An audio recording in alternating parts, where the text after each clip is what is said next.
Good, Hey, hey. good evening. Good evening. Happy Well, Wednesday. yeah, Wednesday. it's Wednesday. The day after D-Day. Yes, the day after D-Day, the day after the election.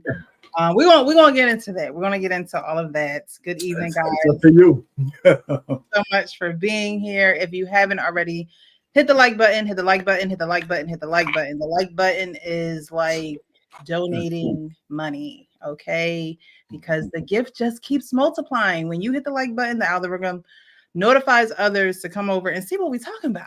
And tonight we're going to be talking about some interesting things. So definitely hit that like button, join the channel, subscribe to the channel if you haven't already, and click the notification button, which is the bell, and hit notify all, so you'll be notified when we go live, if I post something, things of that nature on YouTube. Any activity that's going on YouTube, you want to be notified. Okay, so definitely hit that like button and definitely subscribe to the channel. Good evening, Arpane. How are you this lovely Wednesday evening? I'm just peachy. Just peachy. I'm all trumped up and ready to go. Okay. Well, all righty. Like he was good yesterday, but today he all trumped up. Got you guys. That's funny.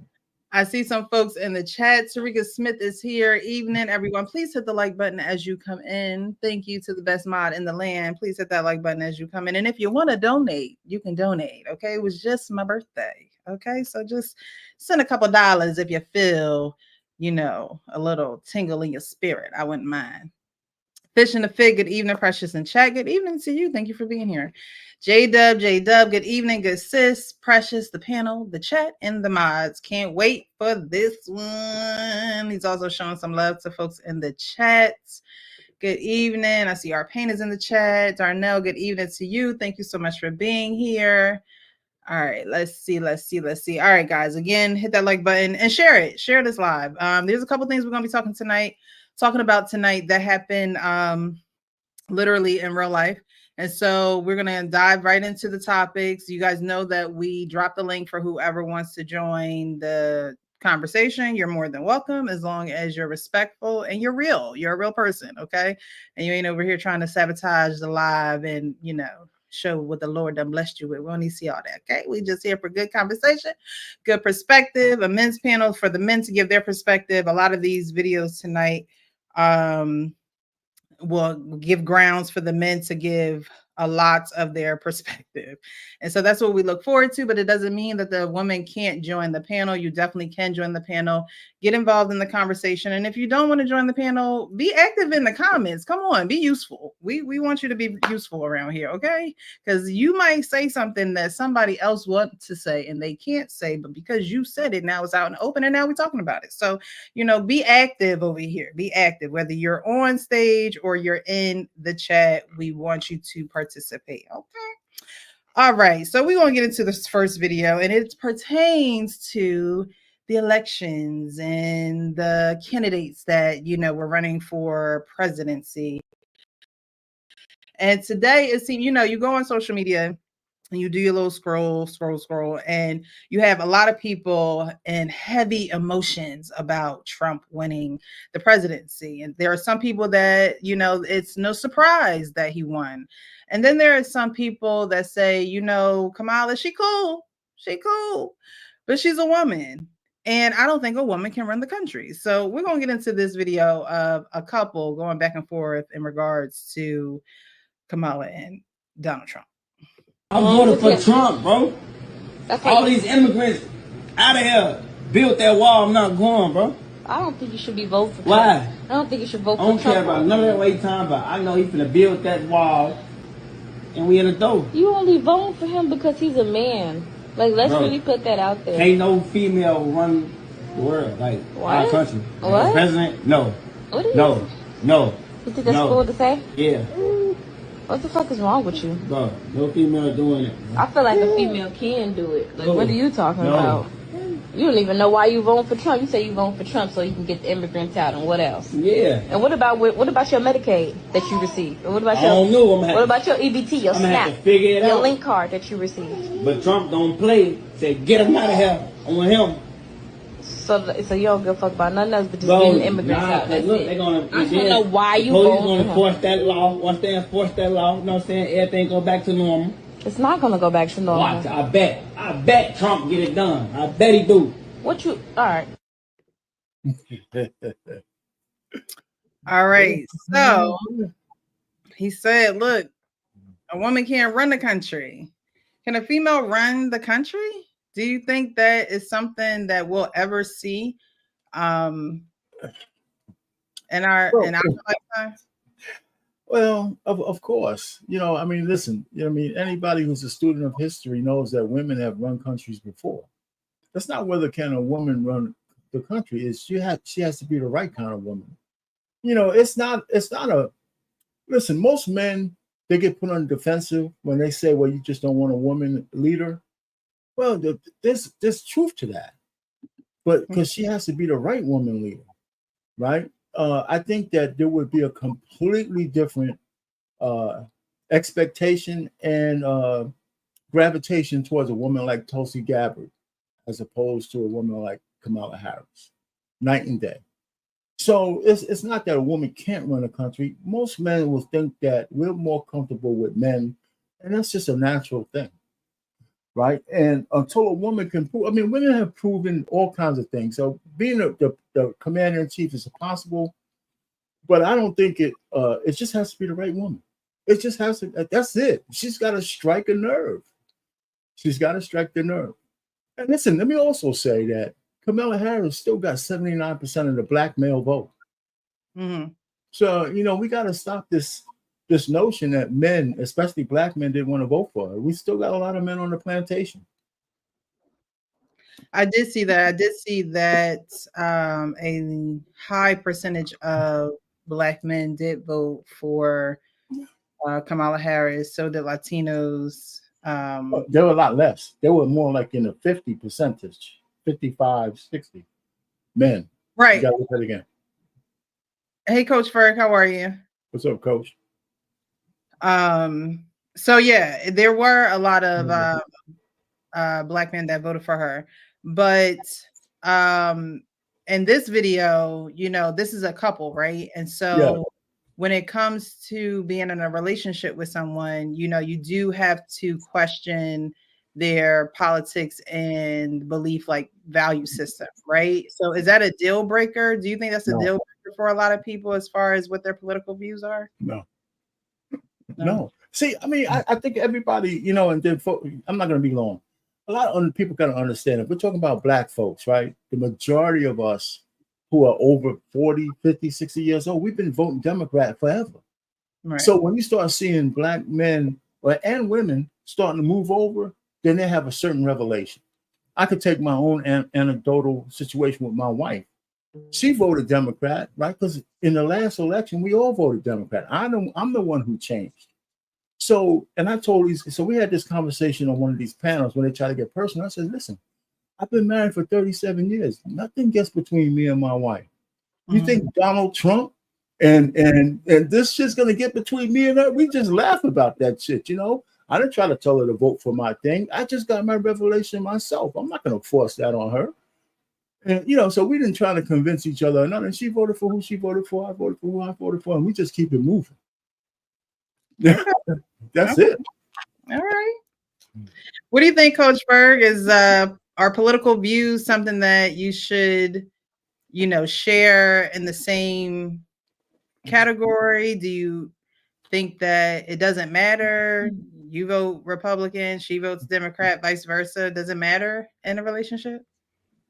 I think everything you just mentioned and Brother Payne just mentioned matters in a sense, but it has to be within that individual couple, because I don't think nobody sits down in the first, if it's not a major election coming up within a year or two or somebody meeting, nobody's really talking about, hey, you vote Democrat, Republican,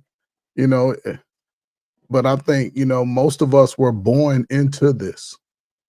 We were born into this way. And now that this YouTube space is allowing, again, real-time information to go from South Beach to LA in real time. Right. So the message is moving a lot faster And you can't come on the airways and say, we don't need you, but we want you. Guess who we gonna get to represent y'all on the national stage? Cardi B, bring your little twerking ass on over here. We know you like to twerk. They like to see your ass and titties. Beyonce, you got a beehive. Bring your hive over here. Yeah, right. Oh, dance party with Beyonce, y'all. But again, That's beautiful. That was beautiful. Is that message speaking to the message where adults are speaking that on YouTube? When people are coming to that, that 30-something-year-old age, that's when, unfortunately, that's when most of us finally wake up. You know what I'm saying? So now people are waking up because they're getting the message more often about, hey, it has to be a different way. So people are starting to look at that and vote, policy. Now I think this is going forward to probably be the most involved adult groups looking at policy because at first motherfuckers couldn't read. Now everybody reading. You know what I'm saying? Now people, but it's good to see. But I think people need to take that and sort of narrow it down to now start looking at your local communities, your local elections, who's in those offices. And being a face in those offices, you know what I'm saying? Not just, oh, I know I went to school with them. Show up and let them know, hey, I'm supporting you. So let's see what we can do to sort of change this dynamic of our community. Right. You know what I'm saying? So I think it's good. It's unfortunate because, my wife, she had that democratic mindset and she doesn't listen to YouTube. So I bring everything to her. And it might take her a few days to think about what I'm saying. Then she usually come back, you know what, you right. Yeah, you right. But it's just, difficult because we grew up in this mindset. And now they can't just come to, and I only want to just say the black men, because the sisters are going to have to find a way to understand and get on board. We'll get a greater thing done a lot quicker. I don't even like you, Miss Precious, but I'm standing with you because, damn it, it's going to help us all. That's the mindset I think the younger generation is going to have to take, because they telling us, and I think it played out worse than they ever imagined. They had Obama shame us. We went with him just because he was a brother. He ushered in the LGBTQ. He gave Asians support. He could have did something. He could have came to the parks and shot basketball and had some conversations with some people or something. Well, he should have been the guy for the First Step Act. But that's what I'm saying. So it was just, the way that they did it. Then they bought celebrities again. Like, we more than some damn comedians and some people that make ratchet music that got our grandkids and shit twerking and shit. And we damn it, you know what I'm saying? So they have to sort of look at that going forward. And, it goes to show how women sometimes get in their feelings. She had her audience. She didn't even address them. She was in her car crying. So, hey, it's just unfortunate. Yeah, so. I think you definitely have a point as far as trying to get the vote and who you have come to support you, or just because you're Cardi B, or just because you're what's that girl, Glorilla, just because you're these people, is that how you're grabbing the vote of the generations that are coming before us? Because they might be talking about the election and they might be talking about the surface level of Trump more than Kamala, just because Trump was president before. And so he has a history, and he pretty much has the timestamps and and now the convictions and felonies. He has those things where it's something that people are talking about. And because it's being talked about, how social media does this thing. It's like, okay, we don't like him. So now the younger folks have that in their mind of, okay, we're not going to like Trump, but we're going to like Kamala because Cardi B and Glorilla, performed and got the crowd a little hype, So you do have to watch who you have come and support you to try to get you to a different level, because it's a very superficial level when you have entertainers. You should have someone that is in the communities that are working, that the kids can't necessarily, they may not be able to identify with them, but we done heard them songs on the radio. So what exactly are they taking away from these performances? What exactly can they say they feel good about supporting, a politician, even if they're not, necessarily even at that age to vote, because this is how you train, and this is how you teach the young children how important politics are. And if you're just throwing in celebrities, how much of an impact are you really trying to have on the younger generation that's coming up? Because we can make our own decisions. We know what the past, what's happened in the past, and how we want our future to look and to feel and to financially be, but they don't, and we have to make those decisions for them. But at the same time, they have to be taught and led as well. Well, Precious, listen. First of all, when they bring the celebrities out, what they're showing us is that they have contempt for the intellect of the black man, black woman, and the young people. Malcolm X has a clip from the 70s talking about we're the only people who bring out celebrities to try to convince anybody to do anything. White people don't do that. Nobody else does that but us. Right. And they've been using that same tactics for decades, and it's time for it to stop. And it backfired this time.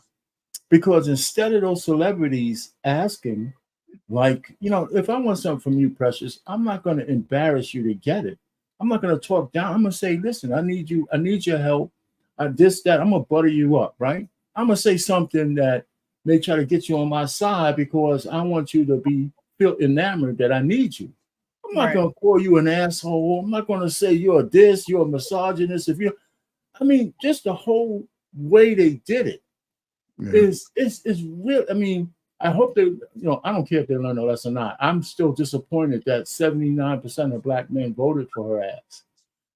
I was hoping that even though there's almost 3 times as much who voted for Trump last time, 2.5 times maybe, there's still too many black men who voted for her. Not because she's a woman, it's because she holds us in contempt. Black men do so many things for people who can't stand us. And unfortunately, especially our own women, right? And we sit down and we keep giving them our neck for them to decide whether they want to slit our carotid artery or not. And we're hoping that they'll have some kind of compassion. It's just over. That's just over. And Trump won by a mandate this time. He didn't just win the electoral college. He's going to have the popular vote too. So that's a mandate. Mm-hmm. So anyway, let me just end that there. So I just don't like the celebrity thing. I hope this is the last we see of it. But I'm not really that optimistic. They're going to pull that tactic out again, thinking we forgot. Right. But also, even with her listen, I think she got a lot of bad campaign advice. Oh, yes, she did. It was 3 months, right? What was it, 3 months where she was not necessarily thrown or forced, but had no choice. but at the same time, everybody understands how important YouTube space is today. Everybody understands that because people go viral off of all kinds of stupid shit. But this message, man, she could have had a YouTube panel. She could have came on the Real Precious Show and just did a panel and just because real people, people who are the working class have real questions. Right. And you can't say almost saying, forget them over there. See, in our community, women think, y'all think y'all can put your foot on our necks. But it goes to show y'all just running your mouth. So find a way to start working with the people that are willing to protect you. That shit is life-changing. If not, listen, welfare is going to get, changed up a little bit. They're going to start looking at child support laws too. They're going to look at everything where money is going to be exchanged. And they're going to let you know if you're not fit, you might have Tyrone or Nug have your baby.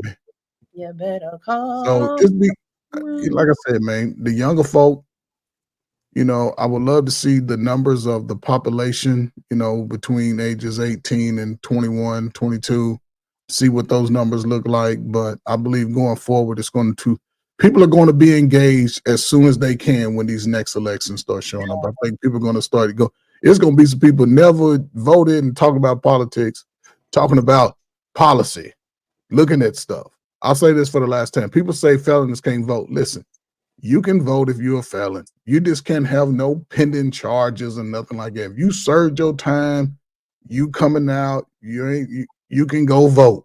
I got a friend, 3-time felon. He got escape charges and everything. The boy been voting ever since. So you can vote. Just check your local laws. Make sure you ain't under no pending criminal charges or nothing like that. So, all right, fellas, you heard it here first. You can vote. Okay. Make sure you do your research. Do your research. All right. Good evening, Joe. How are you? I'm good, Precious. How are you? I'm doing well. Thank you for joining us. You were finally able to make it. Yes, I was. Thanks for the invite. Of course. Yeah, I like what all of you said, actually. I agree with it. I think absolutely a woman could be president. I think a woman would be good at it. I just don't think Kamala was the right one. I think a lot of the people seen the bullshit, excuse my language. I mean, just the day of the election with the phone and the fake phone call, and then they turned it and she was on camera mode. I mean, after a while, you know, I think they just thought a lot of their supporters were dumber than they weren't dumb. You know, a lot of people are just fed up. As Coach said, at the end of the day, it's mostly middle class, working class people, such as myself. And when you ask her questions about that, she couldn't answer anything. She just kept regurgitating the same thing. She comes from a middle class family. Great. So then tell us what your concerns would be, because these are our concerns, you know? And she just didn't do that. And I think at the end of the day, people are sick and tired of spending $4 a gallon for gas and, you know, $10 for, you know, eggs. And it's really hard to live nowadays. The cost of living is ridiculous. $80 for honey. I'm just kidding. But honey. It's really, really expensive. My cousin's got 4 kids, and his grocery bill at the end of the week is $400. That's absurd, you know. And I think you know, Donald Trump, when he first got in, I was never a big fan of politics at all. I just don't trust politicians on both sides. But when he first ran in 2016, I said, all right, this could be interesting. You know, he's a businessman, and maybe this is what the country needs. And, you know, he said a lot of the right things the wrong way. And I understand why people don't like him. I do. I really do. I understand that. But in my opinion, he did a good job those 4 years, other than the squabble back and forth that I thought was unnecessary. And if you're leading by example, you should just put your differences aside, both parties, and just try to do what's best for the country. And it was really like a divorce settlement between the two of them for a very long time, man. And it's frustrating because these are our livelihoods. None of them even know who we are if we walk by them, yet they're making these big decisions, and it's affecting us, not them. And so I just thought she wasn't a good candidate at all. I'm surprised she got as many votes as she did, to be honest. I'm actually really surprised she's got as many votes as she did. I hope he does a good job, but he shows a little more empathy, a little more compassion. You know, it would be nice because that's presidential. You know, if he could do that, I think he'll get a lot more supporters for, I guess not him, but he'll have less people trying to take him down, because that's what we need. We need him to focus on running the country and not the personal vendettas. And that's what bothers me the most. I think the people had it with the whole, they gave Biden and the Democrats a shot, and every year was a major blunder, whether it was Afghanistan or the Ukraine war or Israel, Iran, and inflation and the border. And, you know, it was just one thing after another. And at the end of the day, people care about safety and money. That's the bottom line. Emotions fade.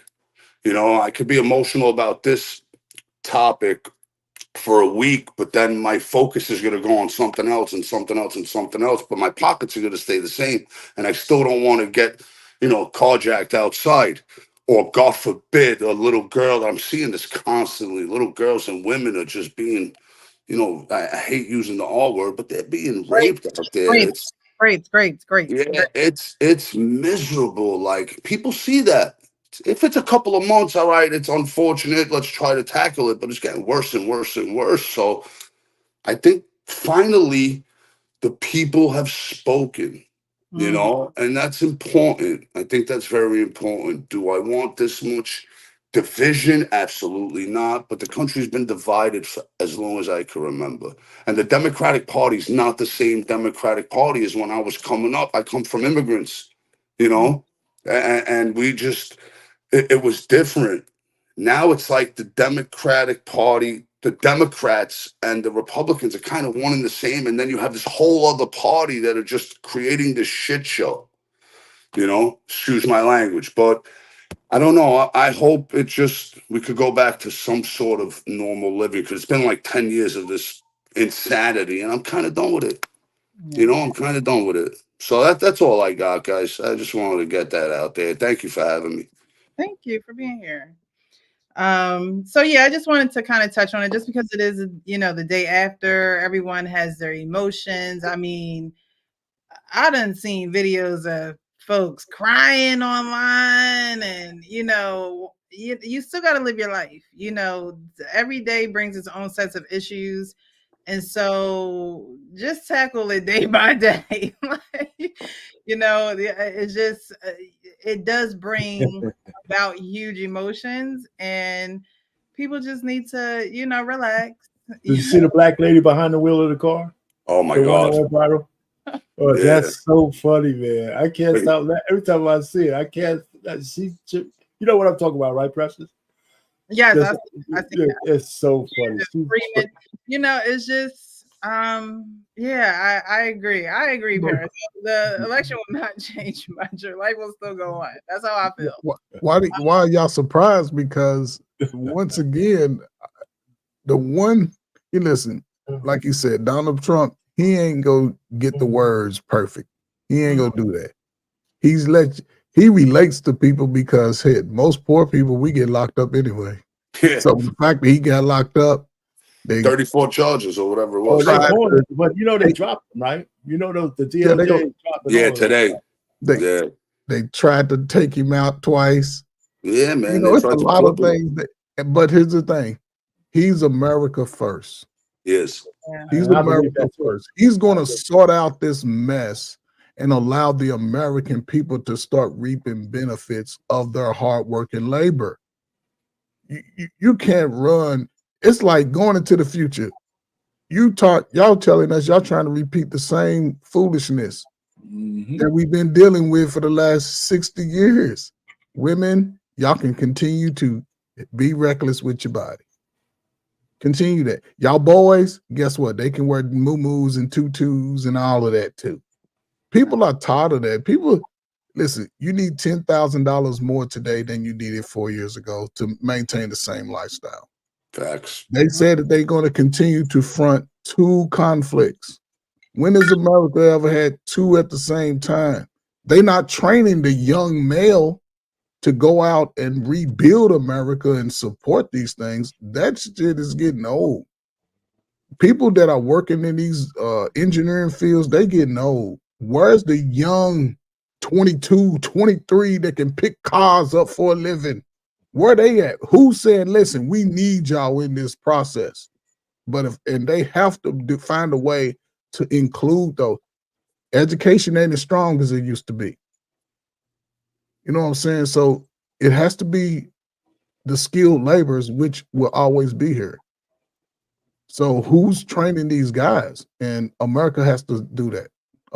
That's the only way I see it for the 20 and 30 and 40-year-old to have a sustainable life going forward. Because if you can learn one skill, that one skill may develop into 10 other skills, but they have to start somewhere.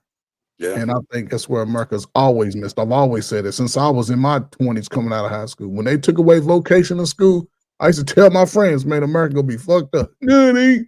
America greatest country in the world. Now they all like, man, shoot, I can't even buy nothing. It's too high. Yeah. Because we older. What about the youth? What about them young people who's saying, I need something to do? Because we see what they doing in the summertime when they ain't got shit to do. Yep. Everybody, oh, it's too dangerous. Man, these are kids outside. But who's training them? Who's giving them discipline? Learn a trade. I said, run wild, be free. We'll like, lock y'all up in like these nobody new read The Lord of the Flies. It's like nobody read The Lord of the Flies. Yeah. And you know what I'm saying? If you put a lot of kids out there, they're gonna find their leader, and it's not gonna be good. You know, so if there's no direction, I mean, I'm old enough to understand when they had programs like that. And I think it was Reagan who killed the Manpower program, and he put 2 million kids on the street during the summertime. Well, and it was a disaster, and a disaster ever since. Yeah. You And know? I think, sorry, go Go ahead.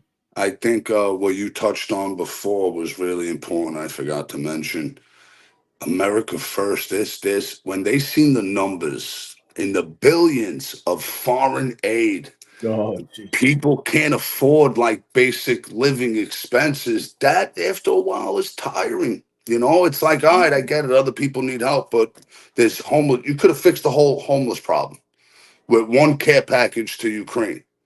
You know, you could have did, and I'm all for helping others. I get it. We're the strongest country. We should, but shouldn't we help us first?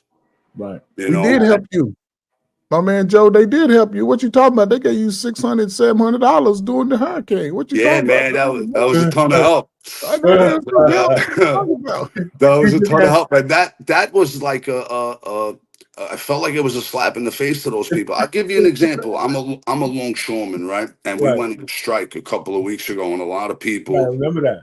Yeah, a lot of people tried to shame us into crossing the picket line and going back to work, but we didn't have a contract, so you can't really work without a contract, right? But they started throwing the hurricane at us, and I said, listen, we shipped that stuff there months in advance. The stuff is there. There was no money in the FEMA budget to help them get there. That's the problem, because the money was used for international aid, and that's the issue. You know what I'm saying? It's like, you know, I pay upwards of 35% in tax, and so do a lot of people. But when you can't help the people here, that becomes a problem, and people got tired of it. You know, they got tired of it. So I understand. But I'm sorry, what's your name again? I know you're Coach Ferg, but the other gentleman, I can't read that. Call me R Payne. R Payne. R Payne. All right, Yeah, cool. yeah. R Payne. All right. So if you're just joining, definitely hit the like button. Thank you guys for being here. As you see, we're having a great conversation. It's only going to get greater because we have a few more videos. It's just going to get more and more, you know, a little tense. I'm interested to see what the guys have to say on all of these videos. Definitely show your support in the chat. If you do not want to be on camera, that's fine, but definitely participate in the chat. Let us know what you're thinking. Perspectives are welcomed here, and so is respect. So if you ain't going to respect, you just leave. You just go, or you just watch. You know, you just do that too and just be quiet. All right. So this next video I'm going to show, I posted it on my Instagram channel. A lot of these videos I post on my Instagram channel, they get a lot of engagement. And this was one that got engagement. And I thought it was interesting, but I'll give my perspective after we watch and get into the conversation.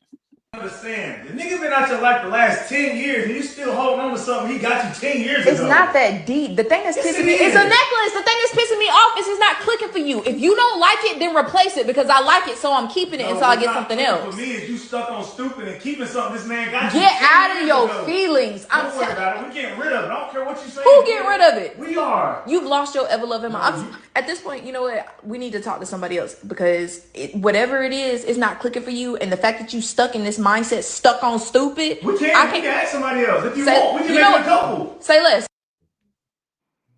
All right.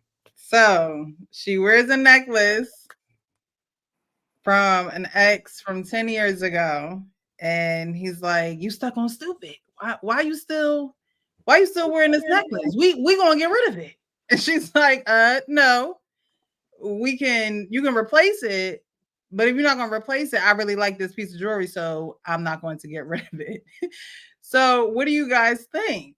Do you think that she should get rid of the necklace or what? Who wants to go first? Because No, I mean, there's a couple of caveats. The fact that she's willing. See, the point is, I mean, they're not talking the same language, right? He's talking about the memory of the guy who gave her the necklace. It's not talking about the necklace. It's the memory. The guy was banging her ass out, and she's wearing the necklace. The guy was banging. That's all he's thinking about. Every time she puts that necklace on, she's spending the night with that dude. You know, and that's it. And then she's playing willfully ignorant that that's not what she's doing. Most women understand that that's why he's saying that, but he doesn't know how to articulate that. Now, does replacing the necklace change that? It might. It might, but I'm not sure. You know, so you know what I'm saying? I'm not sure. So now, if they're married, then he can't just walk out based on that. If she's just a girlfriend, I wouldn't want to have that headache. You know, if you can't let go of somebody else, you would leave. You would leave if she was just my girlfriend. Yeah. Wow. Yeah, I would leave her. You know, only because I wouldn't want to listen. We can't settle. Listen, and if a woman's gonna be my woman, there's only certain things that I'm gonna ask for her. And the memory of somebody else who banged her ass out is not one of them. Oh my God, Payne. I'm just serious. I mean, I'm not asking for much. I hear it. Bang, bang. Every time you say that. I'm just saying it that way. So I can emphasis. I'm trying to tell you what the guys are thinking. You know what I'm saying? I mean, because it's not the necklace. Oh my gosh. So yeah, if she was my wife, it's not we'd have to work it out. We'd have to work that out. It's not the necklace. Okay, so whose perspective matters the most here, yours or hers? So for you, it's every time she puts it on, you think that she thinks about getting banged out. No. It doesn't matter what she thinks. Oh, I'm thinking she's thinking that. That's all that matters because I'm the one being affected. I know it's the guy's necklace. Even if she ain't thinking it, she's relishing a gift from another dude. You can't get past that. No, listen, here's my other thing. If I would have known that, let's just say we're married. If I'd have known she had a necklace from another dude before we got married, I wouldn't have asked if that she wanted to keep it. I would not have asked her to marry me. Facts. There you go. That's what I love that you said that, because at the end of the day, that's a red flag that he chose to ignore. And that's going to be the reason the relationship ends anyway. Because if you ignore those red flags early on, for whatever reason, I mean, I've done it too. We've all done it, but that's ultimately the reason why the relationship ends. And the thing that bothers me is that in my experience with women, if that situation was reverse, she'd go scorched earth. I couldn't even have a PlayStation controller that a girl bought me. If you know what I'm trying to say, sometimes a girl wants you to change your bed or your furniture that another girl sat on. So I understand, I just think truthfully, she don't really care about the guy. There you go. That's why if I was him, that's what I would do. It's probably hard for him to do, but if she really cared, because I know when women really care about you, they'll go 100% in, and at the end of the day, everybody shows you who they are. They don't tell you, they show you who they are. It's promotion. It's attraction, not promotion, So I just think I feel bad for the guy. If I was his boy, I'd be like, yo, cut her out now, but I don't know who he is. Right. So he's gonna have to go through the pain of that himself, I don't feel bad for him. No, because I hear because you. like you said, most of us avoid red flags. And the fact that we are having a conversation about this necklace, I don't know how long they've been together, don't know the depths of their relationship. But the fact that we having a conversation about it, and you telling me the only way you take it off is if I replace it, man, listen, she better not ever take it off. Her priorities are wrong. Absolutely. I wouldn't even. I used to ask questions when I was dating, like, what you got of your old boyfriend? Yeah. What you mean? Like what your old man bought you? Well, he bought me this, he bought me that. So if we was to be together, would you keep it? Some said yes, some said no. I moved accordingly to what they said. Yep. But if you gonna flaunt it in my face, and then I listen, don't worry about no jewelry from me. Don't do it because listen, man. Salute to my wife, man. If she got some shit, that shit tucked under some shit, and if I find that shit, guess what? I'm gonna look at it, try to assess the value, and I might go pawn that shit and get her a gift with that shit and get me something, because I'm gonna get me something. Be like but I'm just saying though, you know, it's just unfortunate. So when a man, when you guys give gifts, right? You freely give gifts, correct? Or are there stipulations? No, just it depends how much we like you, right? Yeah. Depends on Right. Depends on the woman. Yeah, it depends on the woman. But go with the scenario. Right. And so if you're with a woman and you guys are saying if you're with a woman and she has a gift from an ex that she likes and she wears, you're saying that if you ask her to get rid of it, she should automatically just say, you know what, I'm getting rid of it. No, I think, sorry, not to jump the gun, but Go ahead. I think he could request that. And if she says no, then he's got to be strong enough and smart enough to identify she doesn't respect you, bro. And she doesn't really care about you. Because that's the case. Because if a girl really cares about you, she'll be happy with any gift you get her. And she'll do everything to make you comfortable as a man, to know there is no competition and there is no bar you need to reach and we could do this. That's the way a woman should make you feel. Now, nowadays, women are different. It's about what could you do for me? How could you replace the value? They put a value on everything. And it's sad. I mean, I feel really bad I don't know how old that couple is, but that young generation, their dating is different, man. With me, it was, if I bought you just a card and wrote in it, oh man, that meant more than any diamonds I could get you. Hey, Joe, you said something I want to go back to, though. Sure. It was important that you said it. When you said that you give her the choice, right? Because the best thing your woman can do for you is do shit because she wants to do it. Absolutely. You know, that's it. Not because you ask, not because she wants to do it. She understands. Women understand a man's ego. It's not much. Right. It's unfortunate. It's more of a gift. Maybe it was a gift that a lot of women today lost. You know, but I'm just saying, you know, so I mean, yeah, I wouldn't say, well, give me that, let me throw it out. If the request was made, now she has a choice, and then based on her choice, I have a choice. Yep. And I think, you know, and you got to be willing to have that choice. Now, I did put the caveat: if I'm married, right, and I've made that mistake to bring it in, I would say the consideration has to be harder. But if we're with boyfriend and girlfriend, we're done. We're just done. Yeah. Agreed. Well, we ain't gonna be done that night. It might be ultimately it's over. Right. I'm gonna make you pay for your decision that night. Yeah, it's going. Ultimately, we gotta have the good night, little, you know. And I'm gonna listen for that chain to be like that. Oh my gosh. Like, yeah. Okay. Yo, coach is crazy. I love it. Hey, I love it. Grab him by the chain. You know, man, I'm gonna be like, ride him pony. I'm gonna be rodeo style. Yeah, I ain't even gonna look at it in the face. So.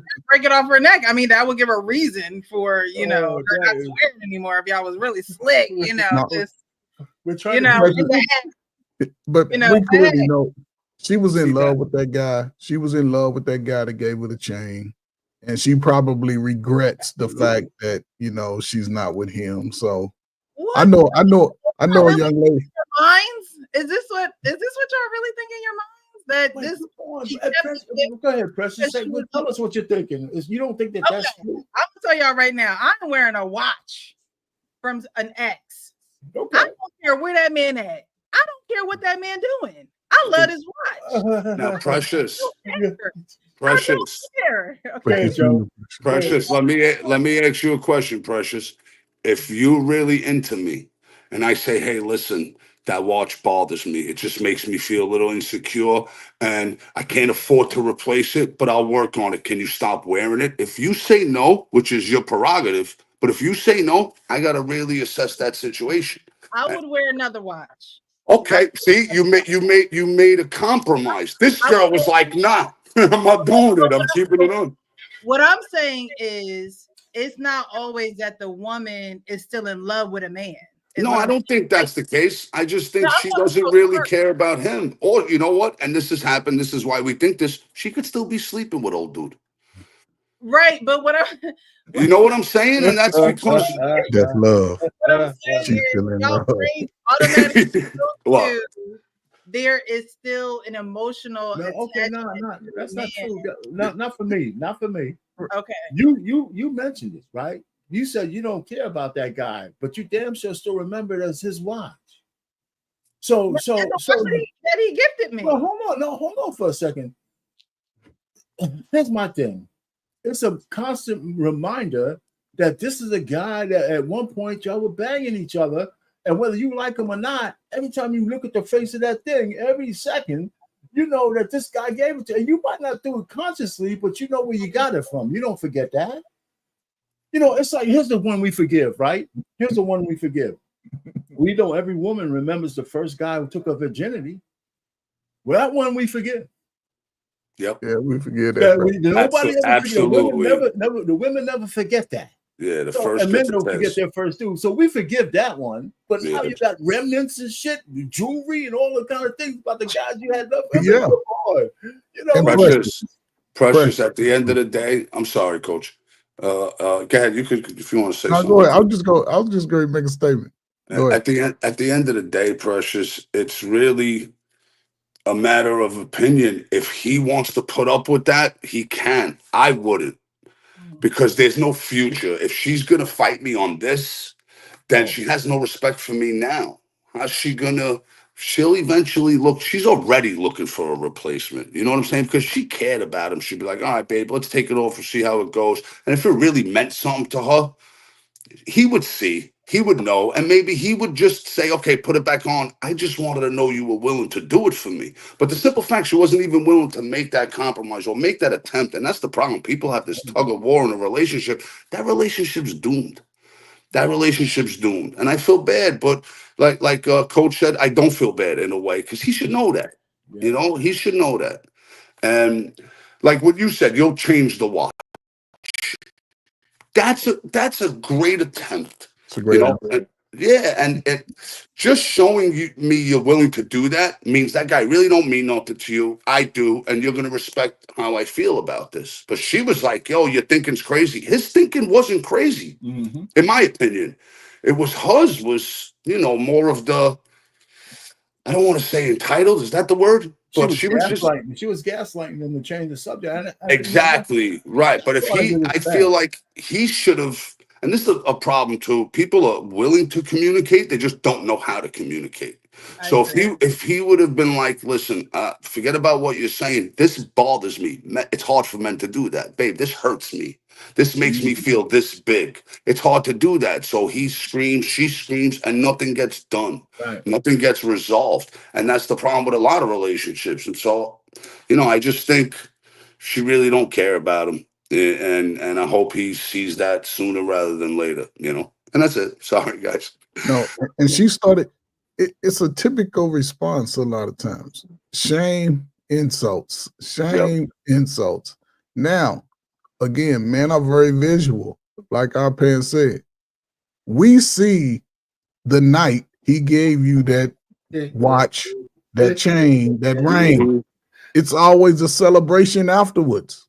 It's a celebration. Somebody's celebrating the gift, the giving and receiving.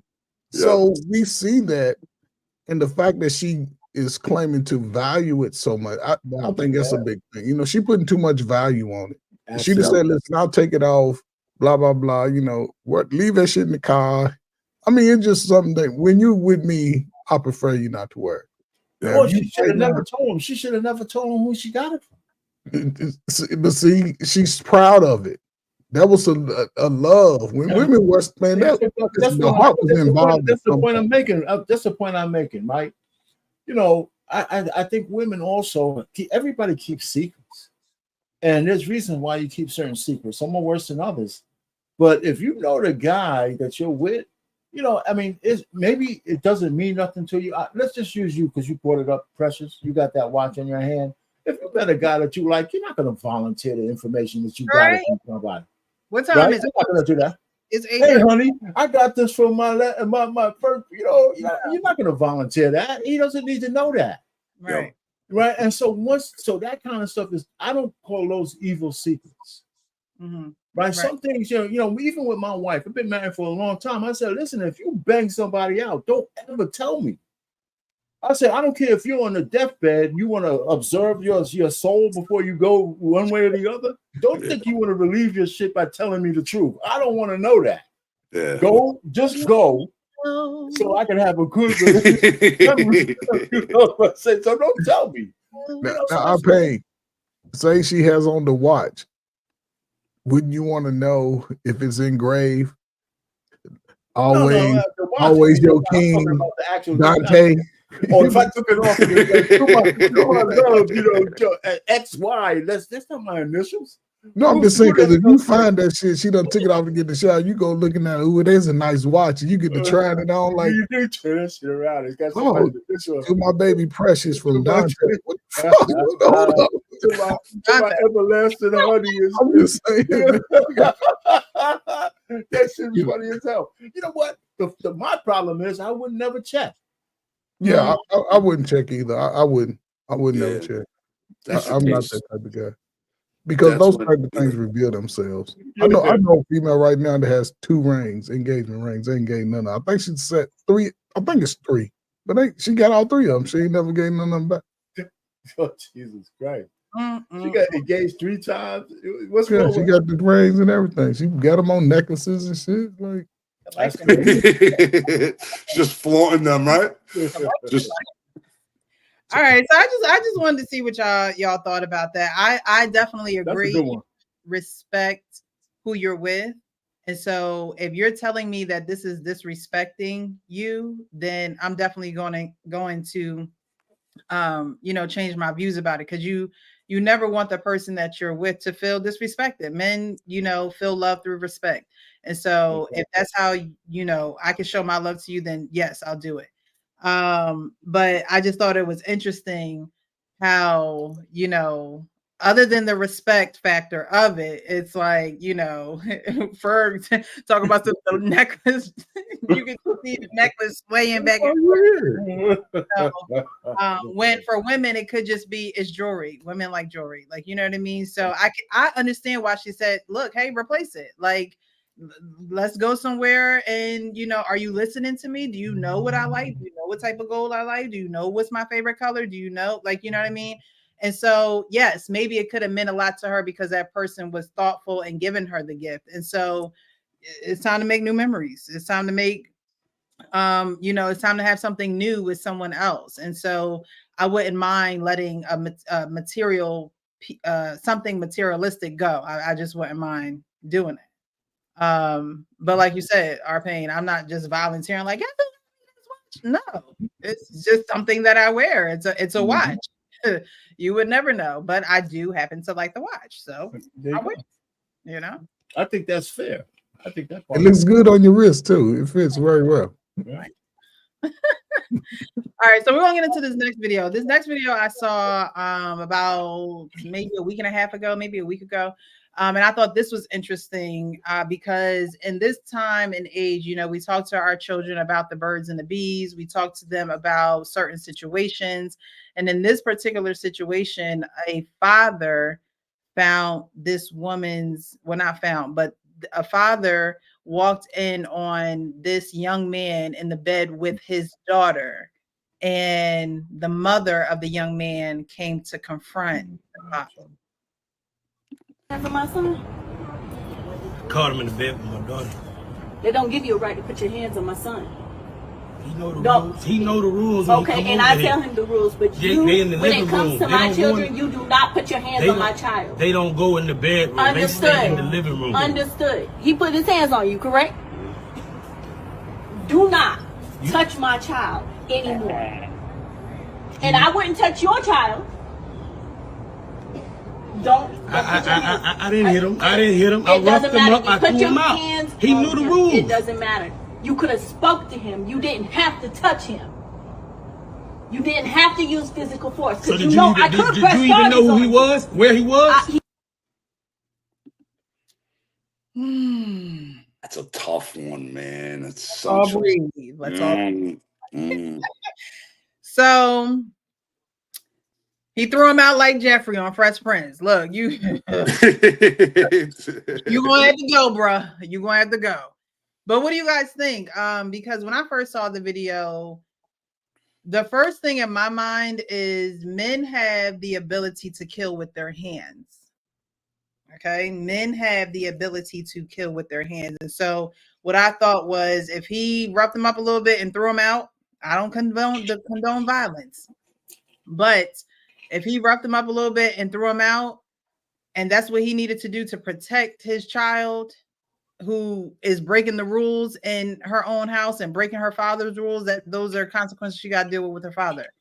But at the end of the day, for the mother to come in the way that she did to confront this man, I thought she did it in the wrong manner. I'm not saying that she can't talk to him about putting his hands on her child, but at the same time, you don't go up to no one's house putting your fingers in their face.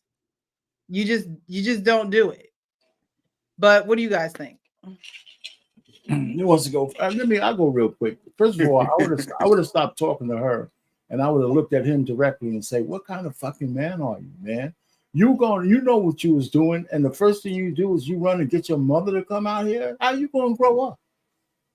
You shouldn't have said nothing to your mother and just took what you got, and that's it. Then I would have just told her, listen, you know what? You have a beef, call the cops, but get out of my face. That's what I would have said. You know, I mean, we could sort it out. But because while she's doing all this, she's creating danger. Yeah. But I would have just looked at him. I would have stopped looking at her.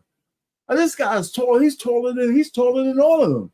I said, man, what kind of man are you going to be? That you went home, the first thing you thought was to get your mother to come out here and get in my face? Suppose I was crazy. You putting your mother in danger. Suppose I just told Molly whopped your mother. Suppose I was that kind of guy. I would have said that right in front of her and him. I said, listen, you want to talk to my daughter? I need, listen, first of all, you shouldn't have been doing what you're going to do. Okay. But if you like my daughter, I don't want her to be around no pussy like that. So this is the last time you see her. That's it. You gonna go get your mother? You putting your mother in danger.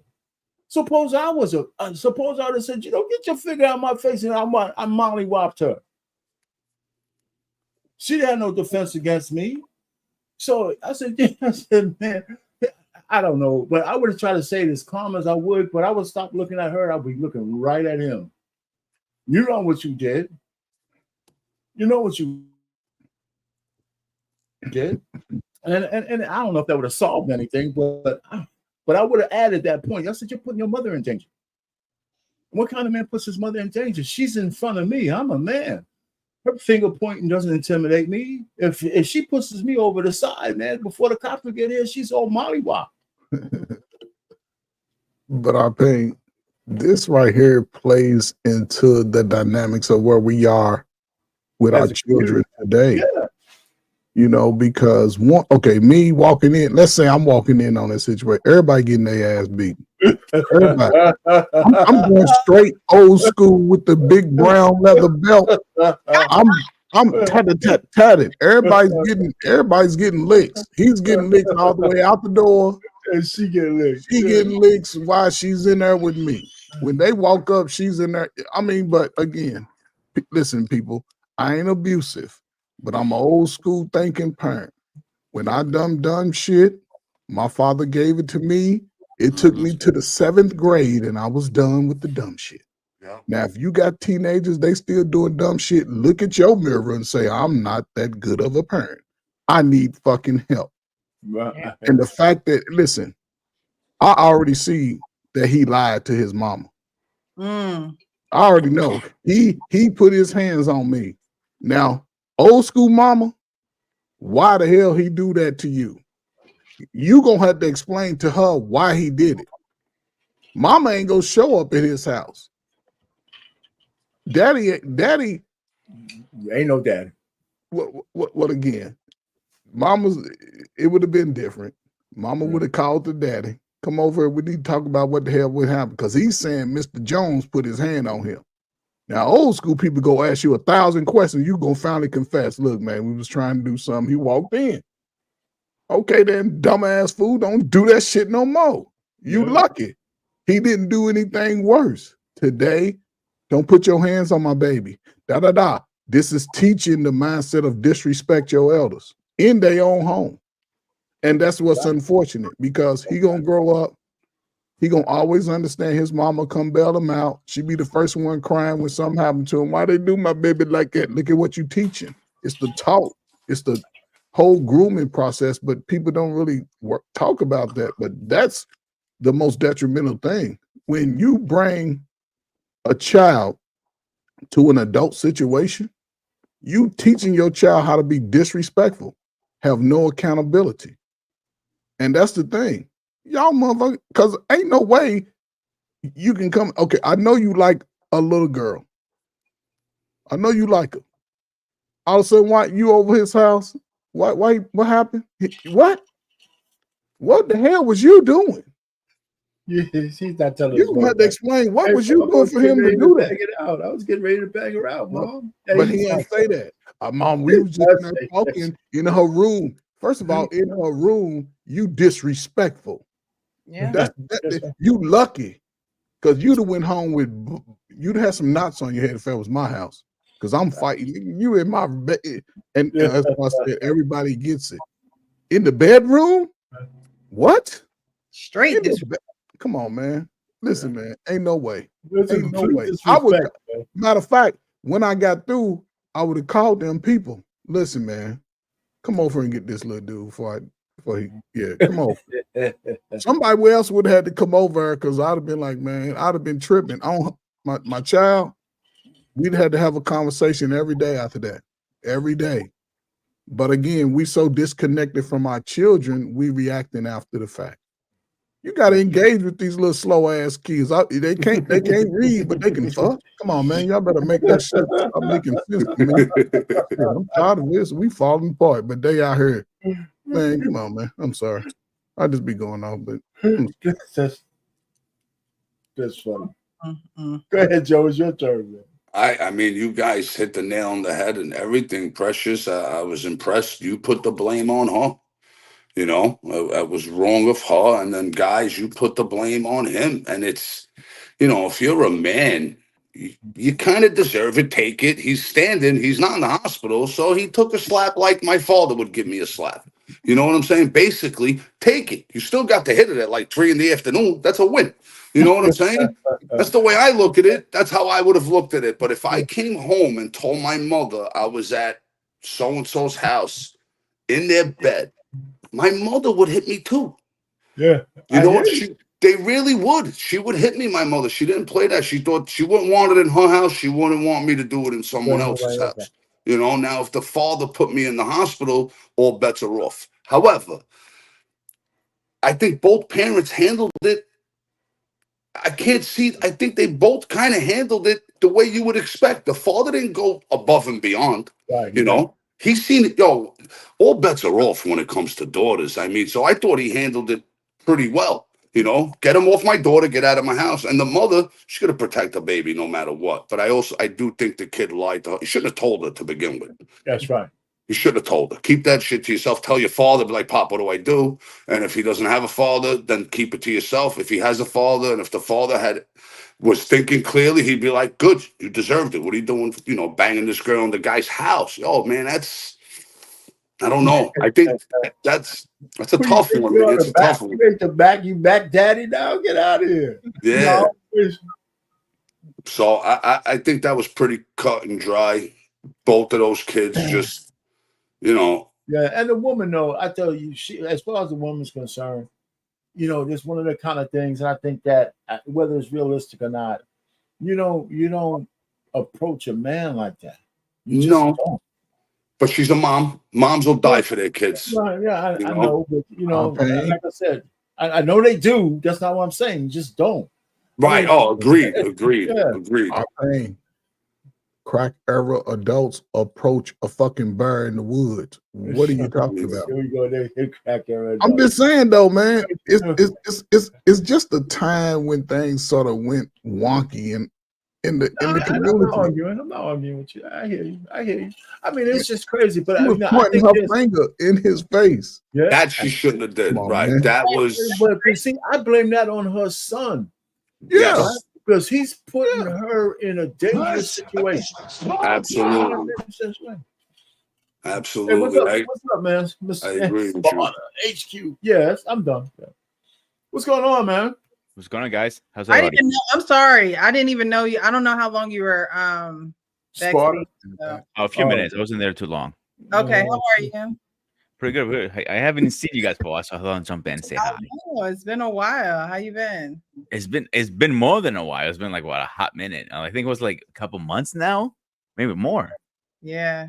All right. So you've been watching. Did you want to add anything to this video before we hop to the last one? Well, I have a sensitive spot when it comes to putting hands on mother.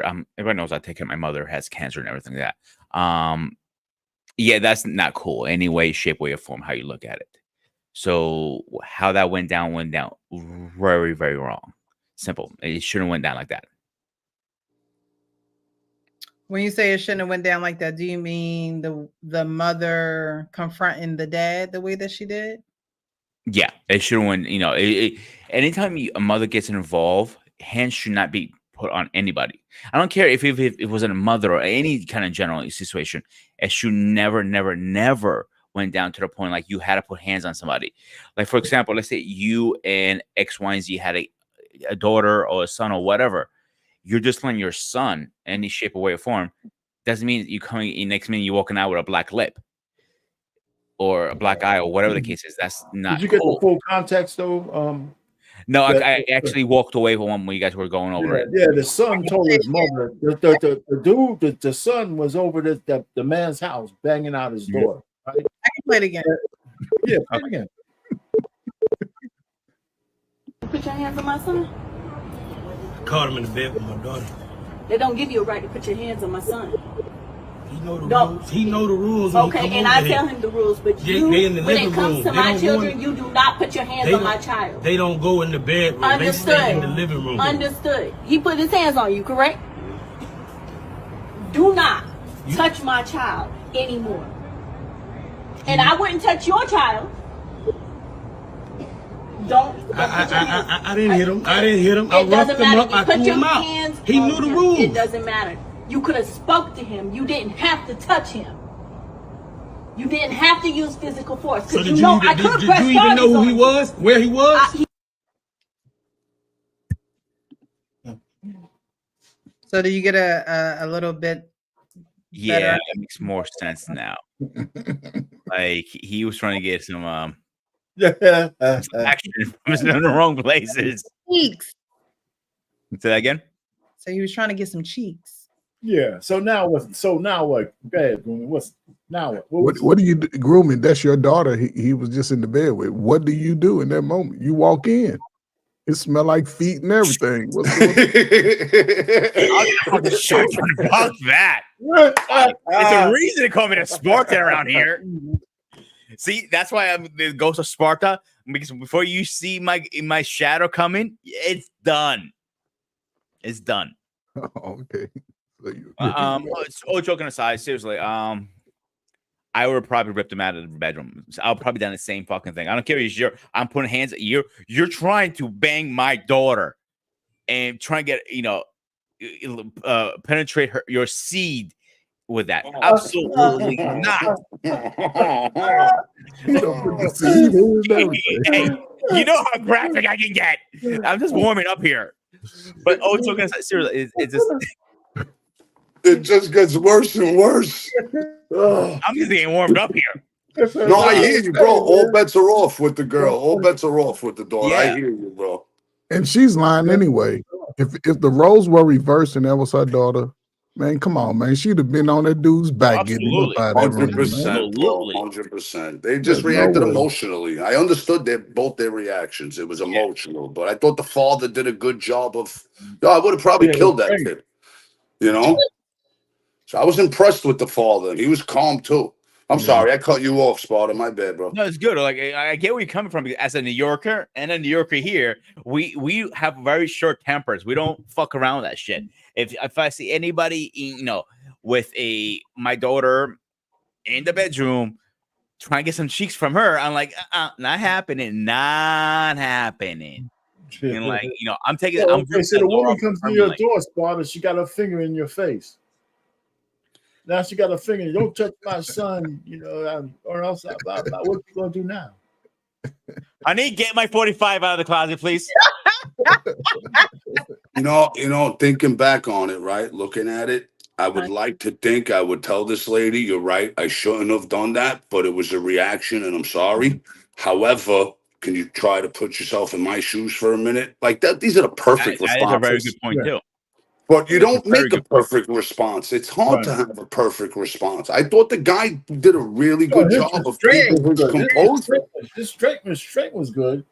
Yeah. That's the time you wish you had a girl. If I had a girl like a street girl that was with me, I said, "Listen, come here and take care of this woman." Outright, yo, hold on. See my wife. Let my wife take care of this. Just take care of this chick, man. At the end of the day, you guys are right. The son was a bitch. He shouldn't have done none of that. Yeah. You bring your mother there, and you have your mother. And dude was tall. He was like, the guy 8 feet tall. It looked like yeah, bro. He had a beard and everything. You see his beard. He had a. Don't see there's another video, and it's only maybe like 2 seconds longer. But at the very beginning of the video, he's like sucking his teeth, like waiting for this thing. All he had to do was the Birdman learn behavior. And, women suck their and teeth. she's like, "What you sucking your teeth for?" So there could have been things like you guys were saying that he left out and told his mom a half truth, and his mom was just on go and was like, "All right, show me where he live at." And then she's like, "Don't put him on, don't put your hands on him anymore." It's like after that, you're not welcome into my house anymore. Right. It's over. In the ultimate rule, you know what I mean? If you can't stay in the living room and you feel like you got to go in the living room, now you have to exit my house because now you need your own house where you make your own rules. And that's the other thing too. Like, why were they in the bedroom? The daughter was that wrong. Yeah, the kids were wrong. Both kids are wrong. Like, listen, one wanted something, and both of them wanted something, but the parents should have said, like, listen, bedrooms off limits. I remember when I was younger, like, girls were not allowed in the bedroom.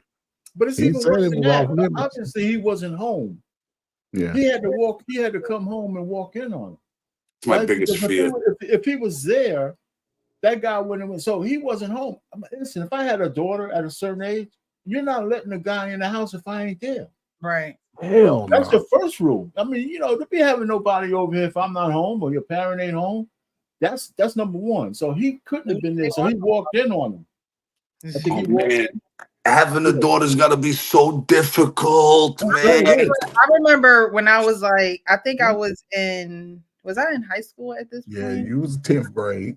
I think I was in school at this point, right? And it was a guy that liked me, but I really didn't pay him any mind. My doorbell rung at like 9:30. Oh, that's too late. Right? We rode the same bus, so he, where people get dropped off and where they live and stuff like that. So the doorbell rung, and my dad answered the door. And so I'm like, he calls me downstairs, and I'm like, "Yeah, what's up?" And he opens the door and like stands back, And I look and I'm like, what is he doing at my door? Like, what made you think that you could come to my house and ring the doorbell? And my dad wasn't going to answer the phone or answer the door. But it was almost like he was like frozen, like he couldn't say anything. He didn't know. And then the crazy part about it is he had a friend with him who was hiding behind my mom's truck.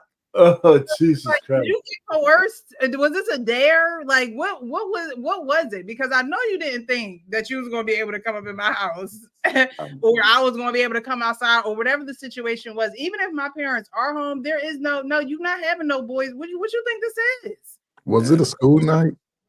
It was a school night. Oh, 9:30. He tripping. Yeah. And I'm like, That's funny. Yeah. what made you?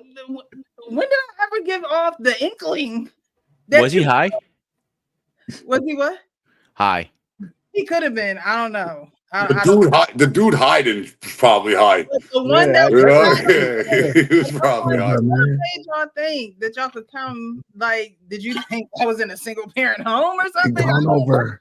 How old was he? How old was he? We were in high school, so I think I was probably a freshman. This was like the early on in high school. Could have been a combination of innocence and inappropriateness. You know, maybe he didn't have that intention. Huh? It doesn't sound good to me with a guy hiding. What did you say to him the next day? Nothing. I didn't even talk to him. I didn't talk to him like that to begin with. So it was. Oh, that's different. I thought it was like your friend. No, that don't sound good at all. Understand why and how he got to the front door, and now my dad's looking at me like, what made him think that he? I'm like, I don't know. I barely even talked to this man. So I maybe it was just an attempt of him like trying to see what the home life situation was, but it wasn't what he thought it was. He got talked in. He got talked into that. He was talking about this girl named Precious. He likes her, man. I think she's so fine, man. Yeah. Well, man, won't you go over and talk to her? Man, it's late. Man, it ain't that late. See, It was that's what they juiced it.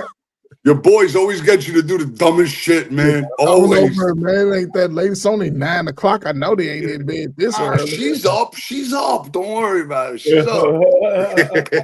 can't believe it. So, you know, these things do happen, but at the same time, you know, my dad didn't go off on him. It wasn't like he was like kicking him off the, you know, the porch or whatever. It was just like, no, that's not going down here.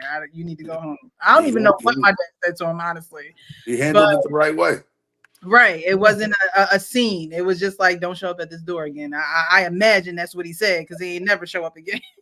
Imagine he did the Martin Lawrence, Will Smith. It's Reggie. Who's Reggie? Who that at the door? Remember with that poor kid, but he wound up getting married to that girl. Oh, So yeah. it worked. They gave him a little juice in the next movie, Ray. It was awesome. I seen the next movie. He turned it was so good. Bad. He turned into a badass. They gave him the barbecue at the end. They're like, no, here, guys, you can cook. You're on the barbecue. Shit was good. That was funny. If you're eating a rare meat, you wonder what it is. You know what it is. Cam, what's going on, Cam? Oh, not much. It was funny because I had a story that was related to this, and I was in awe. So I had my dad's one of my dad's girlfriends. I was staying at their house, and she was, you know, I'm a guest in the house. I'm from the West Coast. I was coming over to the East Coast. So I'm just kicking it there. And the girl basically, she's getting it in with her dude.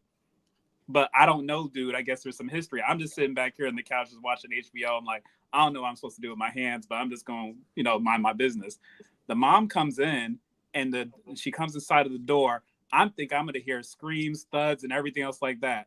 Music stops. She goes in there mid-stroke and starts talking to the boy.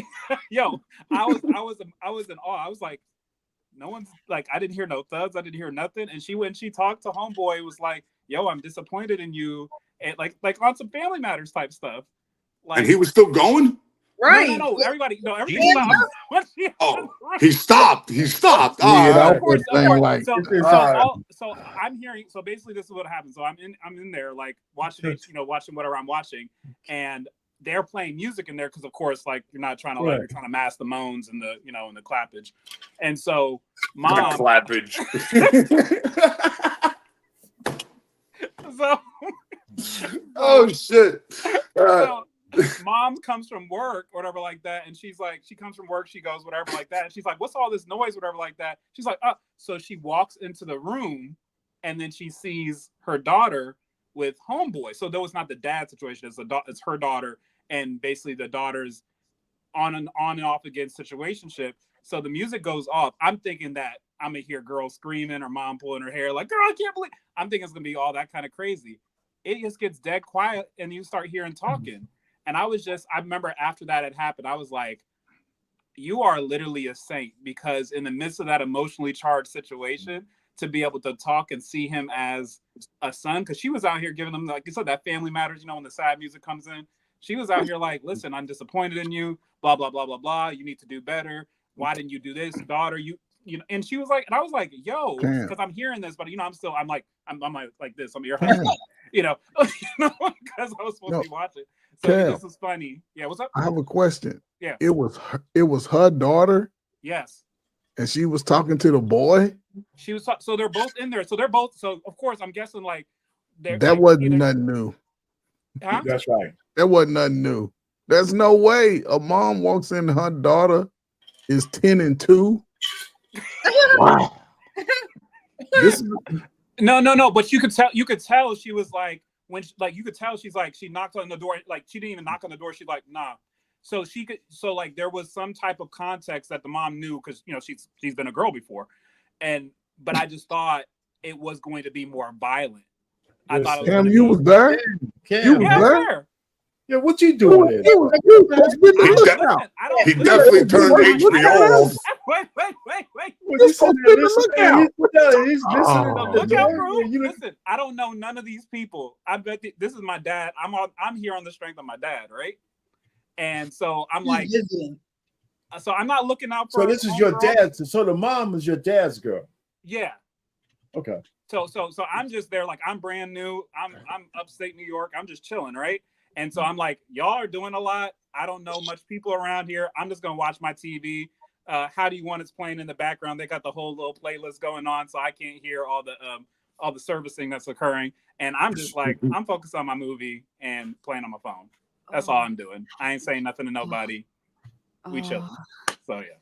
Taking that damn. Yo, that's got to be the most awkward situation to be put in, man. It was very awkward. Seriously, the chick is trifling, man. She was, and so that's why I was so surprised for the mom, because the mom. This isn't the first time she's probably been trifling. It's probably the first time she caught her. Mom's trifling too. The mom knew. Her mom knew she was sexually active. How funny would it have been if Cam had like popcorn watching the movie, and he's just eating the popcorn and muting the TV, and he's like one of these. Oh man, that shit would have been good. It would have been even more funnier if he had an notepad and taking notes at the same time, or like recording it with his phone. That's even better. FBI wire. Or what's called OnlyFans came out, he would have a Cam fan. A Cam fan. Yo,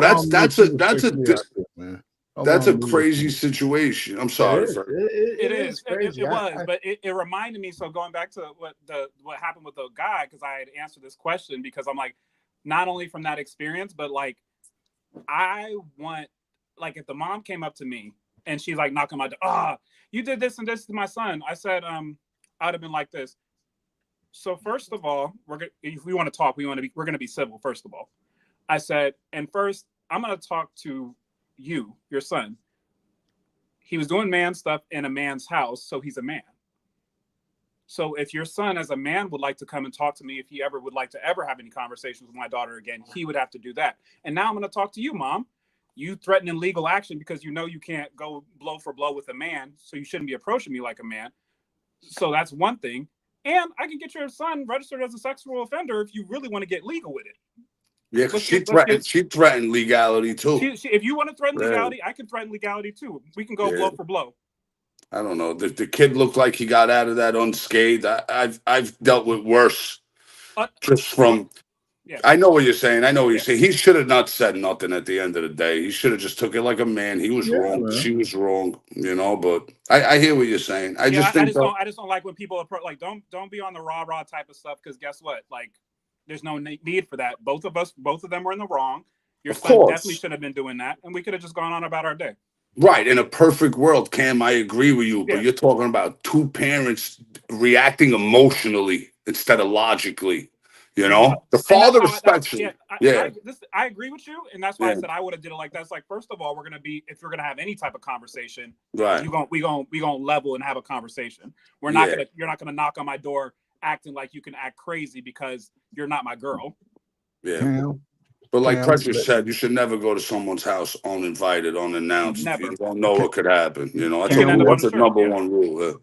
Let's be honest now. I mean, we say all this shit today. We ain't got no teenage girls getting split wide open. If you in the moment, our reactions are not like that. No way. Agree. Ain't no way. You walk in and you can hear. It's like she probably heard that shit from the driveway. Like, I know they ain't in here with this shit. Which is listen. But which you is walk why I was in. surprised, because I agree with you. If I was in that situation and I come in there and my daughter's doing that, I would have been like, I can't even go into the room because. So know what I'm gonna do?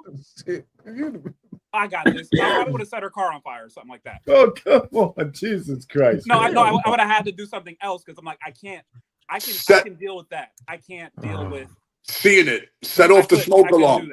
Set off the smoke alarm. Yeah. Car on fire. No, I would have had to do something. Like, I would have been that angry. I would have been like, I have to do something else so that I don't put hands on them. Yeah, release a bobcat into the bedroom or something, you know? Something. I hear you, Ken. Yeah, no, I don't have a fucking bobcat anywhere near me, you know? But it's a tough situation. I thought the father handled it surprisingly well. I agree. Yeah. You know, I thought he handled it surprisingly well. I thought the mother I understood the mother's point and her position, but that finger pointing and the finger got me. Talk to your son. I don't even give the mother a pass. You got a big giant ass dude that you're treating like a pussy. Yeah. And you know, when he gets out there in the real world, ain't nobody. He you know, if he don't know how to handle himself and he's getting that big, he's in trouble. Facts. I agree. Yeah, there's some people just don't do a good job of teaching their kids reality. Yeah. The reality is you did bad. And the father was cool as fuck. He's like, yo, he knew the rules. He broke the rules. That's it. You know?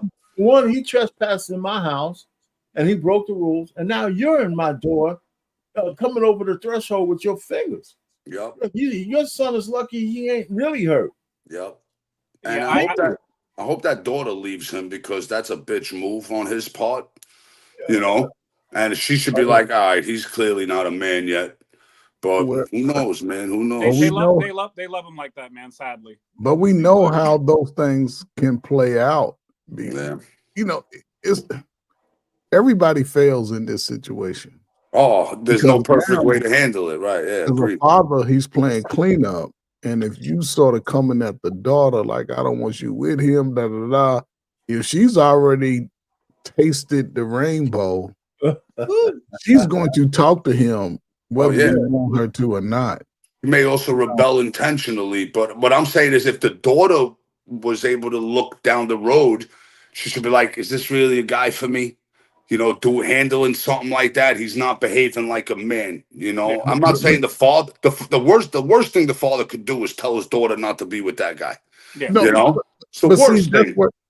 That's where the conversation needs to be had consistently over a set period of time. Right before that, I don't want to see you with this little dumbass boy.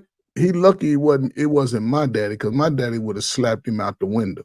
Oh, it's over. It's over. He's catching a charge. My fault's catching a charge. Yeah. He needs to have the conversation with his daughter. Yes. Often, and if he's not capable of doing it, find someone else who is able to convey that message, because this is what we see a lot already. Yeah. A lot of parents allow their children to go into their bedrooms, shut doors, in there 4 and 5 hours, and a motherfucker 16, 17-year-old, he got a boner when he tie his fucking shoe. Yep. He Facts. trying to satisfy that anytime in a female's in an intimate setting. Listen, that's the problem. So it's a good time to have a conversation. Yep. The mother, she's typical of what happens in most cases. It's not about what the child's behavior is. It's about you said something, I did something to my child. That's why a lot of people be like, I don't want to talk to these kids. You can't talk to them. You come in my house, you get whatever you gonna get if you disrespect that moment. Right. Simple as that. I think, Now, I think the guy was more tolerant than he needed to be. Yeah, And he was. I think the mom, the son put his mother in danger, but I would have told him, I said, listen, you got to get out in front of my door. I don't care how you feel about your son. He come in my house again, I'm gonna kick his ass. And simple as that. So you can leave right now, and he can leave too. And if you want to call the cops, I mean, how much can you take somebody doing that? Yeah, and you know what Coach said? I'm sorry. Go ahead. What Coach said made a lot of sense. You let these kids in their room for hours at a time. Oh, yeah. Clearly, they're not responsible enough to be in that setting.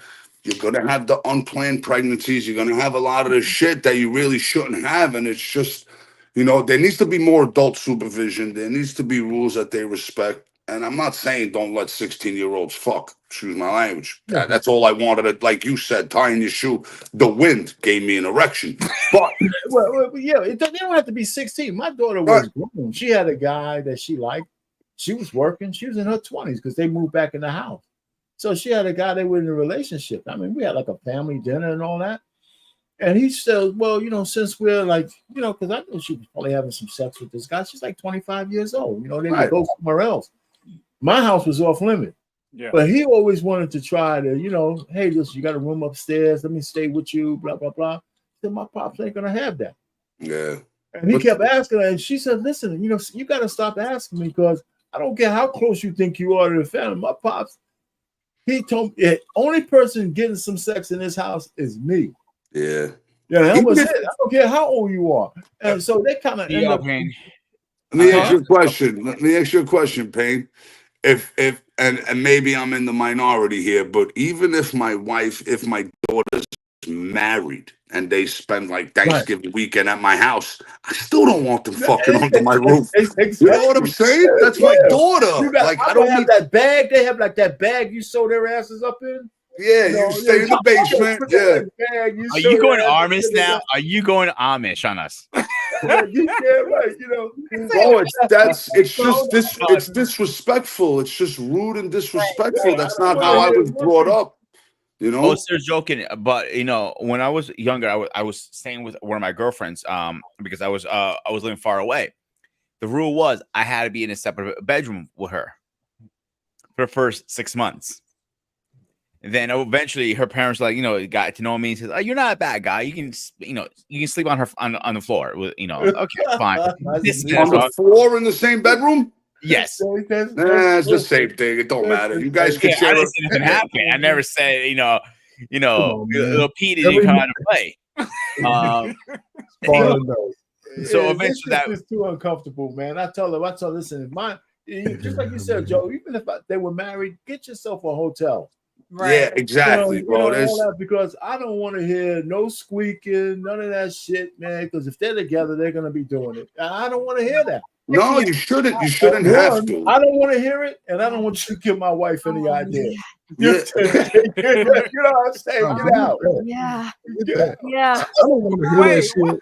I don't want to see it. I don't want to hear no films. Well, no. Did I just? I'm bugging out. I think, but all right. Precious, what about you? What would you if you're? She's waiting. No, because she hasn't really given answer her that one. I can see her. She's guilty conscience. What? She hasn't given her opinion on this. My home was like Fort Knox. Okay, there was no you coming up in here and you being in the living room, and no, you at your own residence, and I'm at my own residence. My parents didn't play none of that. My parents, I come from a home where my mom used to put me in clothes that were like 3 or 4 sizes too big for me because she didn't want other people looking at my figure and she didn't want men lusting over me. And so I didn't even know, I started dressing myself like that. Honestly, in college, I also played basketball. So I was always in swishies or a hoodie, sneakers, so I wasn't exposed to things like kids are today. I just didn't live in a home where I was exposed to those things. My parents kept us very sheltered. They were very strict. They were very, my mom before she became a stay-at-home mom, she worked at night. My dad worked during the day. So there was no way we had alarms in the house. If you open the back door, beep, beep. If you open the front door, there was no trying to sneak and do anything in the home that I was raised in. So I wouldn't dare disrespect my parents' home by bringing a man in there and think I'm about to be busy with him anywhere up in that house. Right. Like anywhere. But what if I'm sorry. Go ahead. No, my question should have been, what if you're married and it's Thanksgiving weekend? No. We're not doing nothing in my mom and dad's house. And I don't even think the man that I'm with would even try to even suggest that or make an innuendo. You know what's funny that you mentioned? I'm sorry for cutting you off. I don't stay at people's houses when I travel. Me either. I don't like it. I have to get my own hotel. I mean, even when I went to see my brother, he got a big ass house. He had all that stuff. I said, me and the wife, I had my girls with me, but I said, shit, I'm gonna take this opportunity. Got a hotel room. It's close enough to the house, so we can go there and hang out. But we left the kids over there, so we could have some time alone. I don't like going to nobody's. Me either. I don't like. Why would I leave my space to go in your space to have sex? Like, to me, that don't even make sense. Like, it just I don't know. Like, I feel like that's movie like. That's very movie. Yes. But in-laws, and then you're having sex and something crazy happen. Like, I just feel like that's to me not realistic for how. I got a little bit of other reason why I don't like that. But I don't like taking a number two in nobody else's house either. Facts. I won't do that either. I want my hotel. I can just close the door and just chill out. I can't. If I gotta go, I want to be at my old place. Look, let me tell you something. Let me tell you something. My mom taught me. Okay, if I gotta go, I gotta go. My mom taught me always carry matches with you. Okay, because if you need to mask the smell of your ish, the sulfur from the matches. Look, I have always been that way. I am not holding nothing in my stomach. If I have to go, I have to go. I mean, if I had to, yeah. Precious, you're a lot nicer than I would have ever been. I would just drop that douche in and I go, heads up. I just drop a grenade in that fucker. Here's some alarms. We fucking alarms up. I would literally tell him I just dropped a WMD. Does anybody know what that stands for? Weapon of mass destruction. Weapon of mass destruction. No, I have people walk in it. You can ask King. He walked into it once. Oh my God! Walking around all Precious. I'm like you. I got to go. I got about 45 seconds to do what I got to do. I ain't got time to be trying to wait till I get off the road. No. You go. If you gotta go, you go. But you try to avoid that. But, yeah.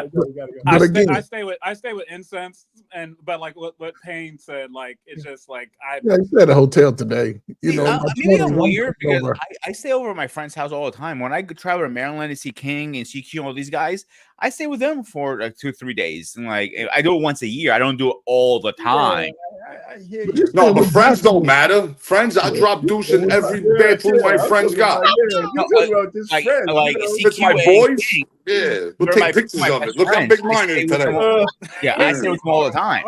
No, but if there's women, if there's like wives in the house and women, it's different, bro. It's different. Dude, man, follow the 2-second rule, man.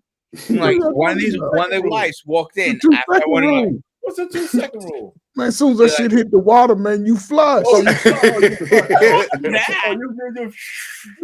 You flush it. Yeah, but what if they hear you flushing like 3, 4 times? No. The one Yeah. happened to me last time over the summer is literally I just drop the WMD. I hear his wife goes in. I hear call you. I'm like, oh shit, your wife probably is pissed right now. He goes, what happened? I took a shot. You're an asshole, dude. Listen, Like, okay, you're gonna fucking cut your dick off. I'm sorry for bringing it here, but it's not just the dumping it. I'd like to take my time. The worst kind of shit is the one you got to rush. Yep. You just I don't rush. Fuck that. I don't Yeah, you want at least 30 minutes to just spread your toes out and shit. Hang on. Probably 30 Right feet back. sideways and shit. I'll be right back. I got something to show you. I'll be right back. Some people get naked to. Yeah, I can see. I pay you probably turn your feet on the side and everything. Yo, y'all legs about to fall asleep. Y'all got cum drawn. I read 2 articles and shit. Let me tell you, I'm scarred, man, for life from just camp life. Yo, could you imagine being in the bathroom and just yelling from the bathroom? Yo, what's the Wi-Fi password? All right. Our pain. I'm not going to log on while I'm This is here. what I got for you, buddy. Here. The white. There's the dude way. Oh, he got Wow. he got everything ready. Okay, respect. Yeah, I gotta do wipes too. Man, Yes, you better not come walking in my house with no damn wipes, man. No, I'm not walking in somebody's house with no wife. I bring the work with me, dude. I have it literally in my bag. It's one in my I'm bag. to get real Ready to go. comfortable here. I got my dude wipes and everything, Yeah. man. Oh, Could you imagine you go to someone's house with pastries, a bottle of wine, and dude wipes? Just like under my armpit. You know how they did the newspaper back in the day under here? Yeah. Shit. Okay, man. yo, Precious, Wow, Precious, this man, might be it's your, wild. your monetization thing. You should have like a comfort pack for men, and you just have some incense, some matches. You have some male wipes. Yo, wait a minute. Let me ask you a question. You can't flush those dude wipes. So what are you going to use them? You're going to just Yeah. throw them in the, Yes, in you the can. garbage It's can? Yes, you can. It says flushable right here. Yo, that's a trick. None of them are flushable. Nah, none of them are Okay, You flushable. can't flush them damn things. No, not only did you drop a deuce in your friend's house, you're gonna have them call a plumber that apparently there aren't any no more because no one's learning trades. Yeah, no one's learning the trade. Oh, you just caused them a big fucking headache, bro. Jeez. They're not flushable, even if they say they are. No, Yeah, don't yeah. flush It's them. You can't flushable. flush those Don't damn flush things. them. Only I've in been the using these. Put them in the trash. I've been using these at my apartment for over a year. I never had an issue. Oh, you're you in a got commer- about- You're in a you- commercial property, so like Yeah. that's on them. It's coming, cuz it's coming. Yeah. That So, shit's a- Why are you not supposed to wipe your behind and then put that No. thing in the trash? So this is how you're supposed to do it. This is a kill, Joe. Did you wipe your ass, you throw them out. Then you throw that bathroom So they- garbage so they- out. They lying and saying they not flushable. I never flush them. I did it once. It ruined, like I had a flood. You can't flush them. They lie to you, man. I'm telling you, these consumers, these So over places. time, they don't break down fast enough. No, they don't break down. So my stepdad, he's a commercial plumber, and so he was telling me, he's like, no, they don't break down. So like, let's say he's going to his friend's house and he does that, he could probably get away with it. But if they've been constantly using them or it was used in the system, Yeah. like they don't break down fast enough. So they say they're flushable because they can actually make it through, but they don't break down like tissue. Right. And so Yeah. like it eventually will mess things up. So he can go and handle his business probably like here and there, but if it's used for any length of time, like even probably for about a month or two consistently, it'll probably cause a problem. Well, make sure y'all pour bleach in y'all commode at least once a week. Oh, I clean my bathroom more Just than pour anything. about a cup Yeah, of bleach in it and let it sort of just disintegrate everything. Just yeah.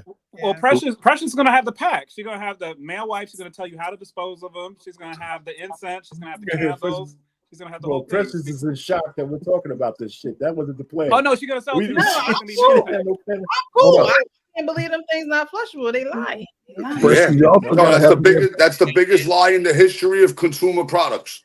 Man, they one straight up thing tell I would you- recommend if you ever get these, get the extra large. man. Come on, man. How big of an asshole do you have? I'm big enough.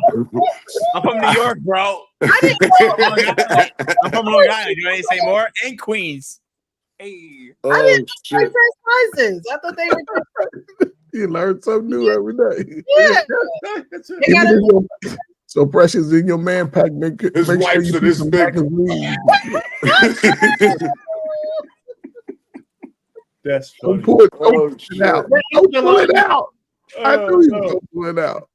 And then what do you do, bro? Oh, that's extra large. That's an extra large. Yeah, Yeah. medium. That's Your large fingers money. are Oh, done. baby Your fingers are hand. That's wrapped. a little Disgusting. baby. Yeah. So Yeah. so No, the let me small ask you ones are this. literally like half the sheet.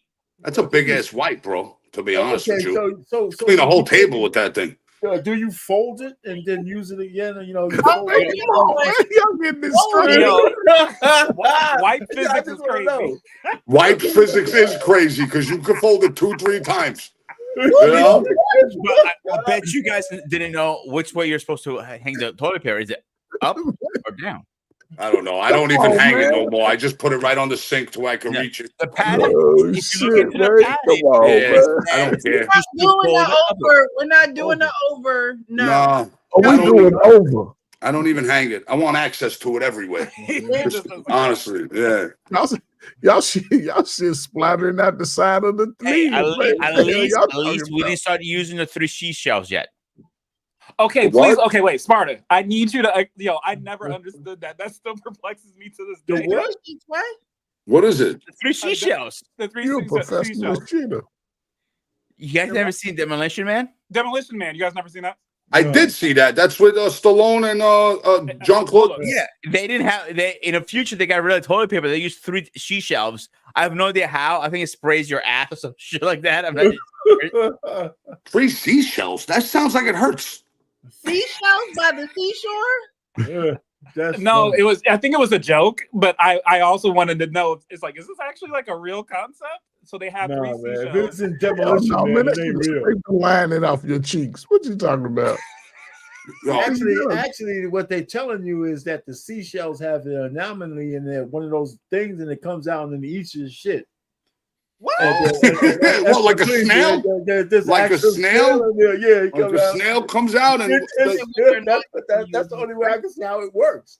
I can see the get off your ass now. Pain, you have some weird fantasies, buddy. Your shit ain't no. Your shit work weirder than everybody. You carrying your shit over there like I got my wine. I got my snacks. Not a wine. I got my A wine, wipes. a candle.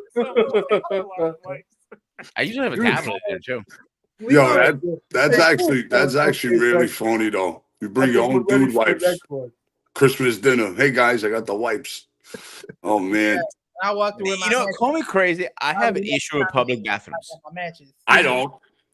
Yeah. I'll drop a Right. deuce in every No, bathroom there is. That Fuck part I don't that. have a problem. It's No. knowing putting my ass on that. Who knows who else sit on that toilet? Bro, I'll put a stack of toilet paper on that. You don't make the birds nest. No, I You gotta make get a bird's comfortable when nest. I'm dropping one. You Yeah, gotta yeah, make a okay. bird's Yeah, nest. you Man, what you I talking about? always It's 2 things line- I carry with me all the time: is dew wipes and sanitizer pads. Then after that, I do the bird nest method.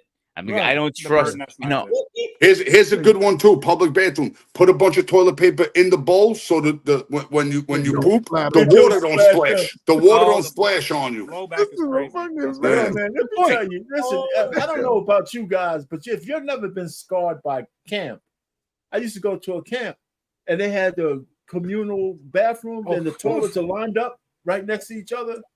Right. So, Oh, the so porta you know, potties. when you had to go to the bathroom, you're here and there's no stall. You're just sitting on here. The guy Oh, they were just wide open. Yeah, it's just Hold wide on. open. Hold on, hold It's on. wide open.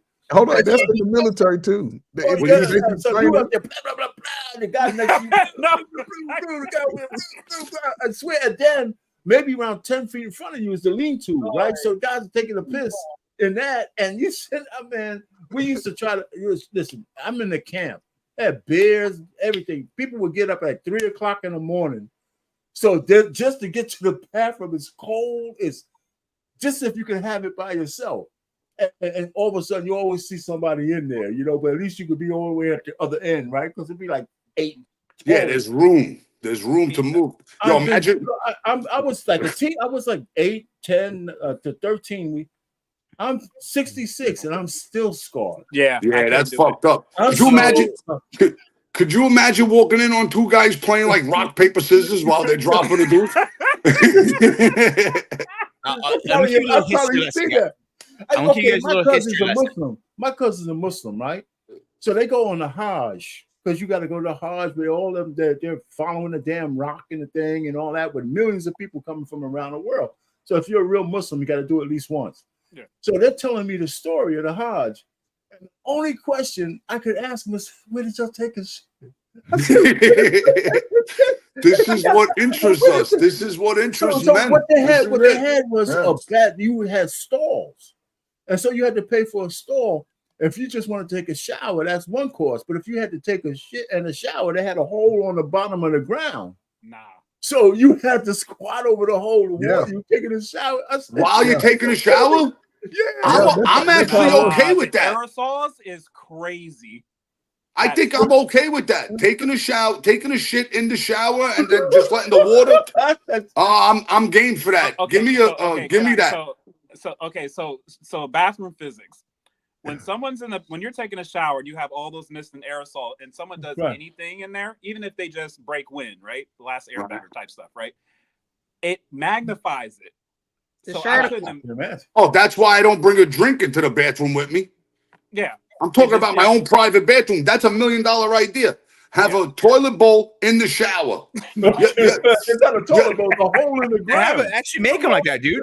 Yeah, but we need to invent that, because how many times you taking a shower, and as you get out of the shower, you're nice and clean, you got to take a shit now. And you're like, fuck.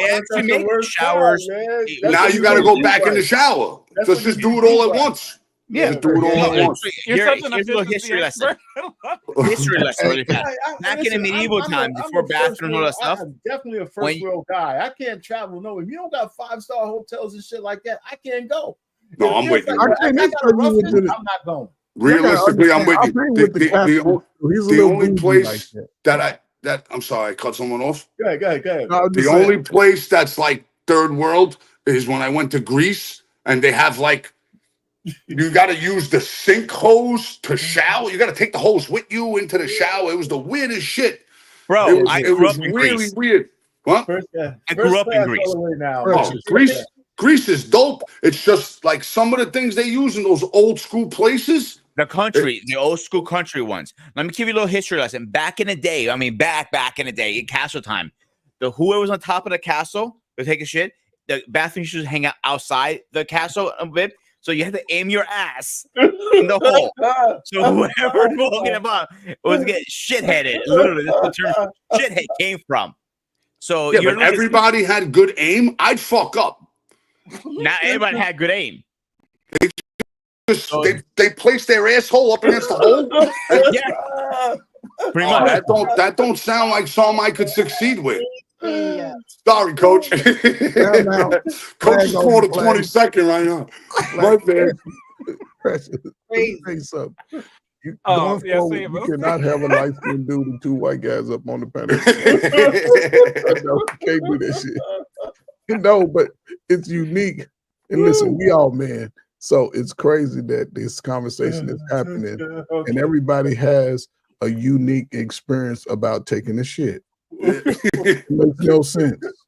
I want to apologize to Precious right now. She's hearing our WNBA. She already knows she ain't eating Thanksgiving over none of y'all. This is locker room talk. And we just listening to the guys' team, just Precious, if I ever meet you, I'm gonna apologize right now. I'm not like this in person. Shit. But you got the bag of dudes right with you. What are you talking about? RP, shut the fuck up there. Hey, but you will be good for the wilderness when we go on our hiking trip. Hey, I gotta. Here you go. Take one of these. It's gonna come in handy. All those dude wipes, right? Right. All right, we're gonna move on to our last and final video. So we're gonna revisit the Cam Newton and Corey Holcomb interview, because I saw this post last week, or maybe the beginning of this week. Was today Wednesday? No, maybe it was like last week. And Corey Holcomb had asked him and pretty much said, "I know you can't be just messing with one woman." Now, mind you, Cam Newton is with Jasmine. I forget her last name, but she's like a comedian, and now she is his third baby mom, and they make these huge you know, pretty much perspectives about her on social media of how could she be his third baby mom. She's come out with videos saying, you know, I don't want to do anything but serve him. Like, I love him. I love I think listening. I've seen that. Yeah. Rubbing his back while he's going to sleep and just things like that. And a lot of women underneath of this particular video, I actually edited it from the original interview because, you know, when you have clips online, they don't necessarily show you the before and after and things of that nature. So I wanted to get like the whole clip. But a lot of women were saying, oh my God, he keeps embarrassing her. How long is she going to stay with him? She looks like a fool. But I thought this clip was very interesting. I'm going to play it and then we can give our perspectives after. Lifestyle that's righteous, you got to tell the truth. Cam, I don't care how in awe I am of you right now. You are not finna tell me you up here fucking one person. It's not finna happen. No. See, you're trying to deflect back to me. No, I would never do you like that. But I got respect for you. No, here. But you didn't answer that for a reason. No. Understand this. You didn't answer for a reason.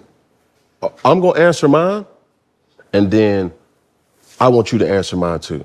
I will answer it, brother, and I promise you I won't bullshit with you. Okay. How long are you talking about?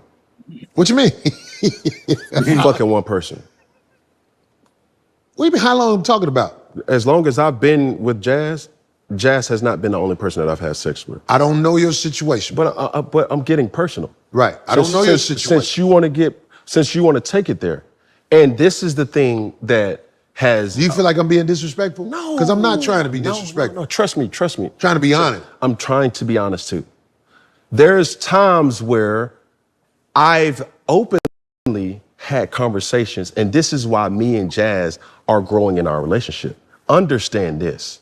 There's something that you mentioned as far as the peak of the spear. Jazz allows me to speak to her, and we are able to have banter, whether it's uncomfortable banter or just kicking the shit banter. But that's the basis of growing into something solid. Truth. But hear me out when I say this. As long as I've been with Jazz, I cannot honestly say that I've only been with Jazz. And I think as we grow, and I hate that I embarrassed her, because no woman ever wants to admit that openly. But what? I'm sorry, I want to make sure. That their person has not always been with them. All right, so we're just going to stop it right there. So what do you guys think about what he's saying so far? Since he's been with Jasmine or Jazz, I don't even call her Jasmine, but since he's been with her, she hasn't been the only person he has slept with. However, they can have open conversation about him. Coach Ferg, they can have open conversation about him sleeping with other women.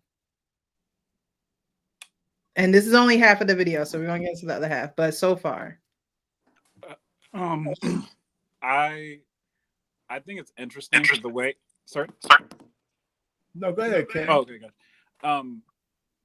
I think it's something that's just understood. I think he was answering that question as politically correct as he could, given the situation. So I don't think, though he was being honest, I think he was trying to just formulate it, because I think, let's say Jazz knows that he's a man that has money, status, all this other kind of stuff, and he's always had access. So to act like he wouldn't do that, I think it's just an understood thing. And the reason that they're super cool is after it happens, or when it happens, or whenever it happens, they can actually have conversations about that happening. I don't think he goes and says like, "Hey baby, I'm gonna go smash something. I'll be right back. You want a burger?"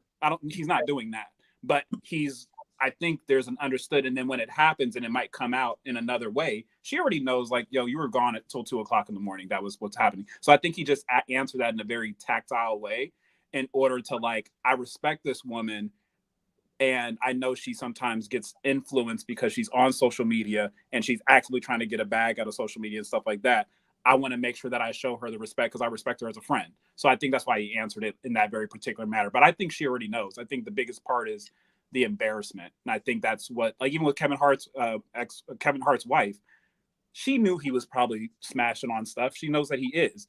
just don't make me look crazy. And I think that's really what it is with almost all women, is don't have me look crazy, especially with dealing with a man of means and status like that. Okay. Coach, you had your head down when the video was playing. What do you think? Me? Yes, Coach here. I mean, I think, you know, in his situation, you know, I think she knows what it is. She knows. A lot of people, you know, and some, I think most guys would try that if they could. He can support everything that he's doing. He's not looking to go 50-50. He's supporting that. And a lot of young adults, they'll sacrifice their happiness for a lifestyle. If he can provide that lifestyle. Now, the thing is that, like Cam is like a lot of us, we're afraid of the commitment. We're missing out if we commit. But it still puts everybody in a unique dynamic, because this woman could give a lot of her most, no pun intended, precious years, most valuable years to a relationship. And again, Cam, he's at some point he's going to look for the next best thing. And is because I don't think he's finished having children, you know. So, you know, it's just a crazy situation today, I think. But also, guys should not use this as an example to run their life. Most regular guys don't try this shit. You'll be broke as a joke for as long as you live. Don't do it. If you want to have a child, continue your search. Or, you know, I've seen situations where guys who has the means, they've actually paid the mother whatever the cost would be to the child to turn 18, up to $40,000 to $50,000, and just paid the woman off. And they gave him the child, and he raises the children, you know, but he has the means for it. But I don't know. We got a future, and the future looks a little blurry. It's a whole lot of sex going on, but ain't no building of anything in as far as the family dynamic. So it's interesting to see how it pans out. I can't say, you know, either way. I ain't mad at him. Shit, if I could do that shit, I'd probably do it too at some point. But then I believe everybody comes to an age where you age out of that shit, and the shit that when it ain't gonna be fun forever. So you got to make it. I did a video. If you finish, you finish? Yes, sir. I did a video right on my Monday show called "Successful Men Don't Marry; They Have Their Legacy a la carte." You know, and so I go over this whole thing that a lot of men who have means, and this is when the Dr. Brian shit was going on. I took umbrage with that, and I still do. Now, Cam and just to get with Cam and Jasmine, I don't know what conversation that he had with her, but I'm quite sure that part of that conversation, he told her that he'd have sex with other women. I don't think that that's a secret with her, and I believe that other than just capping, I think women. Not women, but women who've made that deal with successful men understand, especially up front. If he tells her, listen, every so often I'm gonna be banging out somebody else. So, and, you know, now the only thing that Corey, and maybe he does later on, I would ask Cam, would you let her bang out somebody? And still, so I would like to have that full conversation. If she allows me to do it, because a lot of women will acquiesce to a guy who has means and he's spending it on her because they already have a kid. I'm sure he's taking care of all of that stuff. But the real thing is, would he allow her to do that? I would like to hear his answer. Why would you want to know if he would allow her to do it? Because because to me that makes it real. I mean, if it's one way, I'd like to know. I think that's the complete picture. Because most men only want it one way. And I want to know if he's one of those kind of guys. And let me also say that I don't blame him, especially if he's paying. If he's paying for what? Sleeping with other women? No, not sleeping with. If he's paying for her lifestyle. Mhm. If he's paying for her lifestyle, then I think that's something he could ask for. If he's not, and it's just casual and I'm banging out other chicks, I don't know how you're going to ask a woman not to do that when she's lonely. But if I'm paying for everything, your kid, your household, all that kind of stuff, I think I have the right to ask that. Now, you don't have to comply, right? You don't have to comply, but that's what I would ask. That would be the deal that we make. That would be the deal that we make. And the rank and file women don't have to like that. I'm just telling you the truth. But I think it's okay as long as he sets it up in the beginning. Mm-hmm. I don't think she's surprised that every so often he goes and have another chick. I don't think she's surprised by that. You know, so that's my whole thing. So is he wrong? Is he right? I don't think right and wrong applies to this. Mm-hmm. You know, it depends on the prism of your worldview. Now, so people down here like me, I couldn't demand that of my wife or the regular guy. You can't really demand that kind of shit. But if I'm changing your lifestyle and the way you live, you could, you know, first of all, let's get something straight. Most women are giving babies to guys who can't rub two goddamn nickels together. Right? And so if I can provide you something you can't get anywhere else, I should be able to ask you for some shit that might make you uncomfortable. I think so. You know, so if I'm a rich man like a Cam Newton or Nick Cannon, I should be able to say a couple of times. You don't have to agree, and you don't have to comply. If you don't want to comply, and that's one of my rules, then go ahead and have some fun with the guy. You have to go and, you know, pay your own mortgage. That's as simple as that. You know, I look at Isaiah 4, chapter 4, verse 1. Women are more and more women are sharing the same men. It's just the way it is. It's like a prophecy. Yeah. You know, so whether you believe in that or not, because it's got to be context. I believe the newfangled relationship is leaning towards that. I'm gonna land it here. I think women of today want men to be traditional, but they don't want to be traditional women, and that's unfair. You want me to be traditional? You want me to be monogamous? Well, you know what? How about not being why should I take all, Cam Newton also takes these women with babies. A couple of his girls have, kids already, and he's raising those kids as his own. Mm-hmm. So I just think that a lot of these guys get a bad rap. I don't think if he's lying to her, that's one thing. But if he's telling the truth, it changes the game. Because she's accepting. I'll land it there. Okay. Welcome, Joseph. Thank you so much for joining us this evening. How are you? What's going on? I don't know if he's there. All right. Before anyone else goes, I'm going to play some more of the video just so we can get a little bit more. Yeah. Only. So to that point, I'm bringing it home.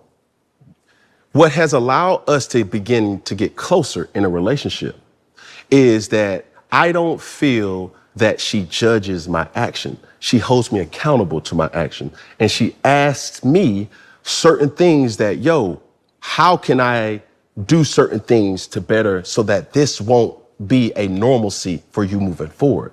I've never had nobody to really understand how I think. So there's been times where, okay, cool, we're keeping it a buck. Me and Jazz locked in where it's like, are you okay? No, babe, I'm feeling weak. Okay, what does that mean? Now, folks gonna sit up here and say, oh, she's stupid for doing that. She's giving me something that this is my friend, this is my confidant, this is my person that I go to for recharge. This is my place of refuge. I'm going to her and I don't have to hide nothing from her. And when I see the longevity of our relationship, I know that it's working. It's not that I'm taking advantage of her. If anything, she's giving me something that I've never had. So I have to nurture and protect her. And she's been able to protect me and nurture me as well. In those situations, she has held me accountable to tell me, that made me feel fucked up, babe. I ain't gonna lie to you. But why, babe? Okay, you gonna sit up here and be with this chick and not be with me? And you playing with me? Okay, cool. Let's go on a walk. Let's talk about it. Let's understand. It's not always one dimensional where I'm speaking how I want to do and vice versa. I think she speaks on how it makes her feel. I speak on how it makes me feel, and then go about it like that. So I don't promote multiple this, that, and the third. I don't have a network. You see what I'm saying? Understanding, as long as I've been with Jazz, I'm being completely honest by saying I have been with other women while being with Jazz. At this point of my life right now, I think where me and Jazz are, she's helped me nurture me to being exclusively to her. And it comes with time, that comes with patience, that comes with uncomfortable conversations that say, hey, babe, well, hold on. You did what? Okay, not motherfucker, let me tell. No, that's not the energy that she's coming with. Of course. She's saying, hold on, but why though? But why? All right. That's the video. Okay, well, before anybody else, can I finish my thought with that? He's full of shit. He's full of shit, man. He's like he's a pimp. Listen, because like I said to you now, the only thing that makes anything that he says legitimate is if you can actually admit that he doesn't, the rules for him, he doesn't have for her. Mm-hmm. That's the only thing I want to hear. If she came to him while he's doing all this soul searching and shit, say, hey, Cam, is it okay if somebody else bangs this shit out while you going on your little sojourn? And the way he answers that question tells me whether he's real or not. If he says no, then now he's on the path of being honest with her. Right? Because all of this word salad he's talking about, he sounds like Kamala Harris. You know, I mean, listen, I'm serious. The only thing that makes everything he says legit is if he could tell her to her face, the rule I have set up between me and you only goes for me, and it doesn't go for you. And see what she said. Now, if she accepts that, then now he's talking real truth. You know, now he's talking real truth. Because if she tells him, listen, Cam, you know, while you're on your sojourn, you know, Billy Bob Thornton was over here doing the birdcage and shit, you know? I don't see them having, or I don't see her having other men the way that she speaks about him. Like the way that she speaks about him is like he's the only one. She loves to serve him. Like she's all into him. I don't see why she would feel the need to want to have sex with other men. No, okay, yeah, no, you're looking from her point of view. I still want to know what his answer is. If she wants, no. I want to know it. Listen, let's just say she wants to be monogamous with him, regardless of all the word salad he says. I'll give you that. I want to know whether he would accept her having sex with other guys. Hell no. That's what I want to hear him say. You know, forget about her. Let's just say she's pristine, because women do that. I think a woman could be faithful to a guy who's having other women. I think women can do that. But I want to know whether he can accept that. And if Corey, I don't think most men can accept that. No, but he still has to face it. Yeah. I know most men. So I want him to answer that. If I was Corey, whatever his name is, Corey Holcomb, yeah. Yeah, Holcomb. If I was Corey Holcomb, I would ask him that. I want to hear his answer. And I will end it there. But you see what I'm saying? It has nothing to do with the woman. It has to do with his mindset, because it's easy for a man talking about, yeah, I can have sex with all these women. My girl will accept it. Yeah, but I'm going to ask you a question. Would you accept that shit in reverse? Now, I'm in a whirlwind end. I just want to hear his answer. And most men, like you said, won't accept that, but I want to hear him say it. I think they only accept it when they're forced to accept it. You know, when a woman just does what she wants to do, but I don't think there would be open communication about it like it is on the other end. No, I agree with you. But let me ask you a question, Preston. I'll let it go. The other guy. So, wouldn't you want to hear him say it one way or the other? Would he accept it, or you don't care, or you don't think he needs to say that? Me personally, I personally don't think that that's the dynamic of the relationship, but I don't know. But just from the way that she speaks about him, You still putting it on her. I'm just asking, do you think he should admit one way or the other whether he would accept that from her? It's not, it doesn't matter about how she feels. I agree with you on that. You don't think he needs to come clean on whether he would accept that from her if she was that kind of woman or not? I don't Okay, think maybe. Okay, I hear you. I don't think it's that tough, but I hear you. accept that. But as far as saying it publicly, I don't see what the need for that is. I'm trying to wrap my head around why. Can I spin the wording? Because I feel like, and tell me if I'm wrong in this, because he kept on expressing grace, that this was almost a fault in him, his need and his desire. He kept on masking it in the words of weakness. That's why when Arpain said, as far as he's full of crap, I kind of low-key agree with him in the sense of like masking, masculinity and all that other kind of stuff is about strength, and it's about all that kind of stuff, even in your weakness, being courageous, like that kind of stuff. So he kept on saying words about grace and weakness and stuff like that. So I think Arpain, and it would be interesting, because I think Corey was going to go down that path, but Corey, it kind of almost seems like Corey was going to kind of back off of it, because like, no, I respect you. I could get real with you and ask you, like, would you afford her the same grace if she had the weakness? If she had weakness, because for whatever reason, would you afford her the same grace that she's affording you? Right. But I think that's where men and women differ, though. No, I agree. We agree with you. We're not. Yeah, I'm not disagreeing, but I'm saying, but I agree with you too. Yeah. Yeah. So to ask him if he would have that same grace, to me, whatever answer he gave would probably be the politically correct one, even in how real he's trying to be here with Corey, because no man is going to really accept their woman that they are having sex with. He done impregnated her. They're not going to really accept another man. Okay, so you think he's incapable of telling the truth? He's incapable of telling the truth? Then the answer should be, based on what you just said, the answer should be no. I won't accept it. Right, but that's what I'm saying. I don't think any man would accept that. I don't know.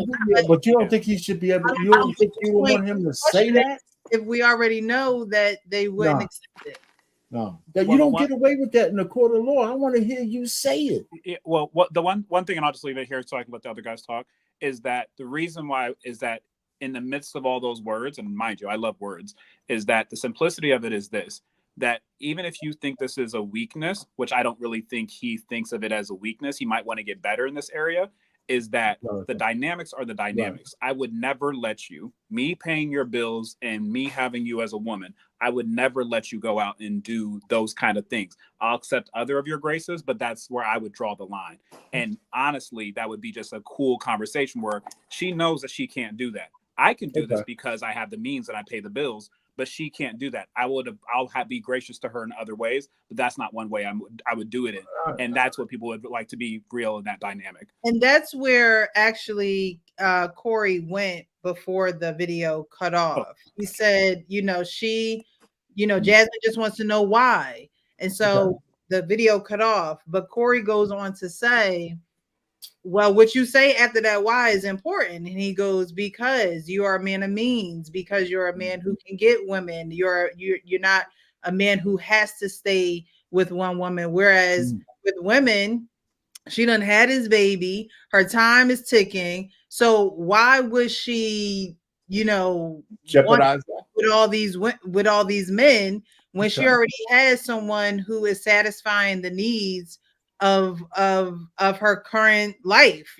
She got his baby. She, is with him. And my perspective, before all the guys go, my perspective of this is we talk about being hot, honest, open, and transparent, right? And so if cheating is his weakness, if your man has the flu, a woman is going to possibly cook him some chicken noodle soup, get him some Vicks, and make sure he got tissues, make sure he got. She's going to aid him back to health. But when it comes to sex and infidelity, and you're with, now they're not married, but you know, there are situations where men cheat in marriages, right? Instead, a lot of women will be like, well, why'd you do that? And why her? And you don't honor the da da da da da. They're not thinking about aiding him back to health when it comes to a marriage and him being unfaithful. That's not the first thought of a woman who's with a man who says he has this weakness of sleeping with other women.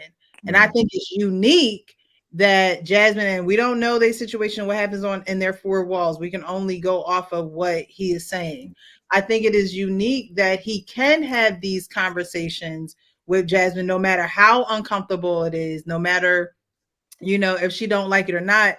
And she actually handle him with a little bit of grace, because like he said, no one, you know, understands how I think. He said, you know, she doesn't judge me. And to be with somebody that doesn't judge you is huge, because men, y'all have y'all secret places, y'all have y'all things that y'all do that y'all can't just tell everybody that y'all do those things. You can't be open about a lot of the things that happen in your life, in your day-to-day, in your personal business, that you could just go and say it to, because somebody's going to throw it in your face, somebody going to pick on you for it, somebody going, you know, judge you. And I think that a lot of men, if y'all were to be honest, you would want to be with a woman who don't judge you whatsoever. She takes you for who you are, no matter what. And sometimes in situations, the hard stuff is that weakness of being with a woman or sleeping with a woman, whatever the case may be. But if a man was honest, he would want to be with a woman that doesn't judge him and that can have these conversations without cursing him all the way up and down the house. I don't think she can. There's a class divide based on what you just said. The Broken Dusty ain't getting that goddamn grace that you just talked about. Well, of course not. Of course not. There has to be there has to be some type of give and take. Broken Dusty is not going to get that type of grace because all you offering is dick. Like that's all you have to offer. I just want to hear you say it. What are we talking about here? Okay, so it's really that she's giving him grace because of what he's giving her then. Right, but he's what he's giving her, and she's also giving him something in return, which is lessening the gap of his weaknesses. I'll give you that. I'll give you that. You know what I mean? I'm with you now. A lot of women who would accept a man, you know, you hear a lot of women, oh, he cheated on me, I'm out. That is the first answer. That is the first thing they say about men. And you know, to the Broken Dusty man. She ain't saying about the Cam Newton guy. She ain't leaving like that easy.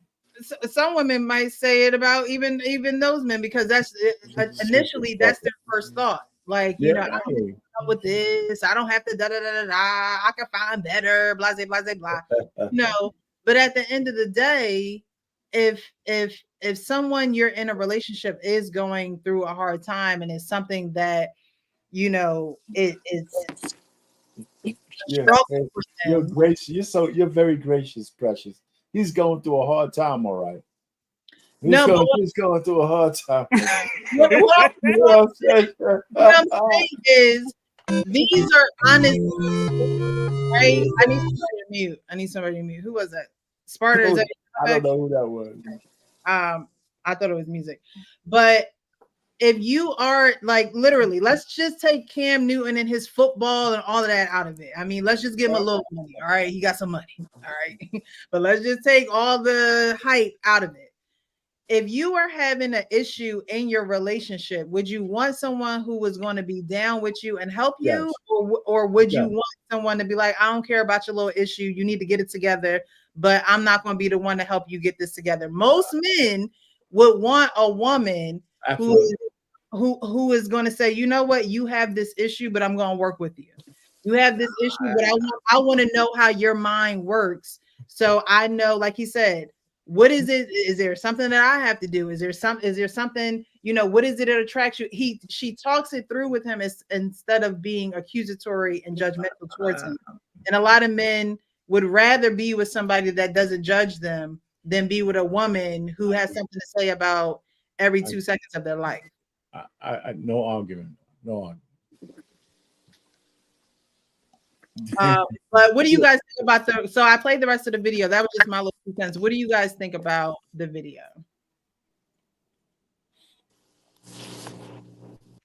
Don't all speak at once now. Don't be scared. Don't be scared. Well, I'll go then. Nobody wants to go first. I'll go. So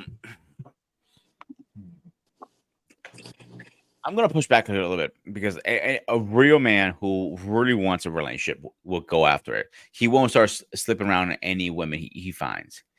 So he probably has some kind of trauma that he doesn't know about, or he's a fucking idiot. It doesn't matter how much money you have. If you find the right one, a good one, she's not going to put up with that shit. She's not going to say, hey, babe, it's okay. You just fucked my best friend over there in the corner. I'm okay with it. Oh, by the way, it's okay. You fucked my twin sister down the hall. But whatever the case is, it doesn't matter. A real man won't do that. There are a bunch of football players, musicians. They've been with the same woman from the day they married them to the day they are dying. It's possible, but it's up to you. It takes work. Let's be straight up here, guys. It goes both ways. And, you know, our Payne's been married for 95 years. Yeah, what do you mean by real man, though? What do you mean by real man? What's a real man? To me, a real man, he goes to work. That's what he needs to do. Take care of his family. Okay. Take care of his family. Doesn't cheat. Take care of his wife very well. That's the things I grew up on. Okay. That's how I see a real man. So the key is I don't need telling me, oh, Valentine's Day is coming around the corner. I gotta get her flowers. Why can't I just get flowers for the hell of it? Why do I have any Pacific Day? Why can't I just send her flowers at work and say, hey, babe, I love you and I missed you and I want you later? Whatever the case I put on those notes. It doesn't matter. But I don't need a specific reason. I'm not the type of guy who goes, hey, she's hot over there, but my wife's hot also. I like to have both of them. It doesn't work like that. Greediness is not a good trade. Simple. And last time I checked, you know, if you're religious, you know, God doesn't like that at all. So it can bite you in the ass multiple ways. I believe in karma very well. If you put evil out, evil comes back and bites you in the ass royally. And getting bit in the ass doesn't feel good. The same. Sparta. Yeah. Thank God you got dude wipes just in case. I'm gonna push back on that because I love that conversation with you, brother. Yeah, in America, yes, that language is perfect, but to the world, they don't move like that. To the world, you can have 6 or 7 wives. Depends on your religion. If you falling under the Christianity diaspora, yes, it's a form of controlling to minimize it. It's all of that. You can minimize everything. You control it. You give false truth to it. All of that is part of that. Yes. Now, again, it's just unfortunate that when someone such as Cam, Nick, Future, who live in that lifestyle, it's highly criticized, right? Mm-hmm. But DiCaprio, he damn near 50. Everything he wants is under 25, 22, 21. That's okay. He got a new girlfriend. It's on the little gossip show. He got a new girlfriend, new boo. And that's it. Boom. No questions, no nothing. The only thing is, I think again, yes, most men wish they could be in that situation from 21 to 41. They would love that shit. Motherfucker, we trying to do that shit now, making $13 an hour. The thing is, most men are not honest about it. Right. Yeah. Because if you honest about it, it puts you in a trick bag. At some point, it becomes boring. That's where you start having problems because it's boring to me, but they all in. They done gave everything. They done stopped talking to dudes. They done had my children, gave up family members. Cause you know, women, how you doing that, girl? He doing that. But again, he providing a lifestyle that most women want is that lifestyle and security. He can do it. Me over here, I'm looking at like, man, why he doing that, man? He can't do the women like that. Can't do. Now, if that was me at his age, we think about it. I'm like, shit, man, you got some baddies. Ain't that the word y'all use, man? That's 5 baddies. But I think just today it's unhealthy for the babies, though. That's the problem. It's unhealthy for that because there's no commitment. You know what I'm saying? He's going to get younger he's going to choose younger at some point. She's getting older. It's just like the at-will job. When they ready to fire you, they fire you. And you get no benefit package, no separation package. You have to go try to find another job. And more than likely, you won't find another job that has the better benefits than the one you just got laid off from. So now jobs ain't shit. Ain't shit out here. Ain't no good dudes out here. But you've been with this dude most of your adult life. You ain't had nobody else. And who go come in behind Cam Newton? Nobody. Who's coming in behind Cam Newton? You ain't buying no Birkin bags and going on no. We can't do that. You ain't taking care of my kid. So that's just the trick bag that these things put regular folk in. You know, if people are not willing to make a deal before they get gray hairs on their privates, a lot of you motherfuckers gonna be out there sad and lonely and walking y'all little lap dogs and shit, talking about ain't no good women's, ain't no good men's. But why do y'all want to put yourself through that for the prime of your life when the world is going to open up like an oyster soon? It's going to be opportunities that it's going to require the unification of everybody at some point. So I'm just glad that I'm a older guy. I ain't out there in that shit. Y'all be in trouble if I was dating. Y'all be mad at the light-skinned dude because I wouldn't have those problems. Sure. As soon as I got that personality from a woman that I wasn't attracted to, I would just move on. Yeah. I would just delete your number. 48 hours, you don't call me, no call, no show on your job. What your ass gonna get you fired? I'm not quite. Why you didn't call me? I called you. Seen everybody see. Everybody see what somebody call them. I don't give a damn who you are. Everybody, y'all grandmama who don't like you saw when your ass called her 3 times to ask for some money. She stopped answering your ass. So the only thing I want to add to this between me and you conversation is what I have also seen. I don't know why they do this, but I have realized when a woman sees a ring around a man's finger, they go after you at like vultures. Like we're like, you know, a meat bone. Like my dog is chewing on that bone. Like, I'm like, you cannot. You listen. I'm sorry. Thank you for. I'm happily married, or happily engaged, whatever your situation is. And he goes, they're like, nope. They will keep trying and trying till you give in. And I'm like, what the fuck? Like sometimes you're trying to be a good person, but you know, she doesn't get the hint back there. Yeah, I mean, people want something that's like, what did the guy say? He says, "Do you go?" He said, "Do you go shoe shopping without any shoes?" Like, it's one of those situations where like he's taken because he's valuable. If he's not taken, then maybe he's not as valuable. And women are highly competitive. So you're saying you're happy, and so she's like, "But you could be happier, right?" She's trying to finagle and find her way.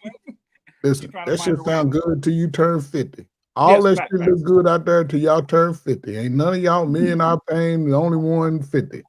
Yeah. When y'all get 50, you're gonna look at shit and be like, I would be a damn fool if I jeopardize everything I've built over here for 15 minutes And then you being generous. Yeah, you know what I'm saying?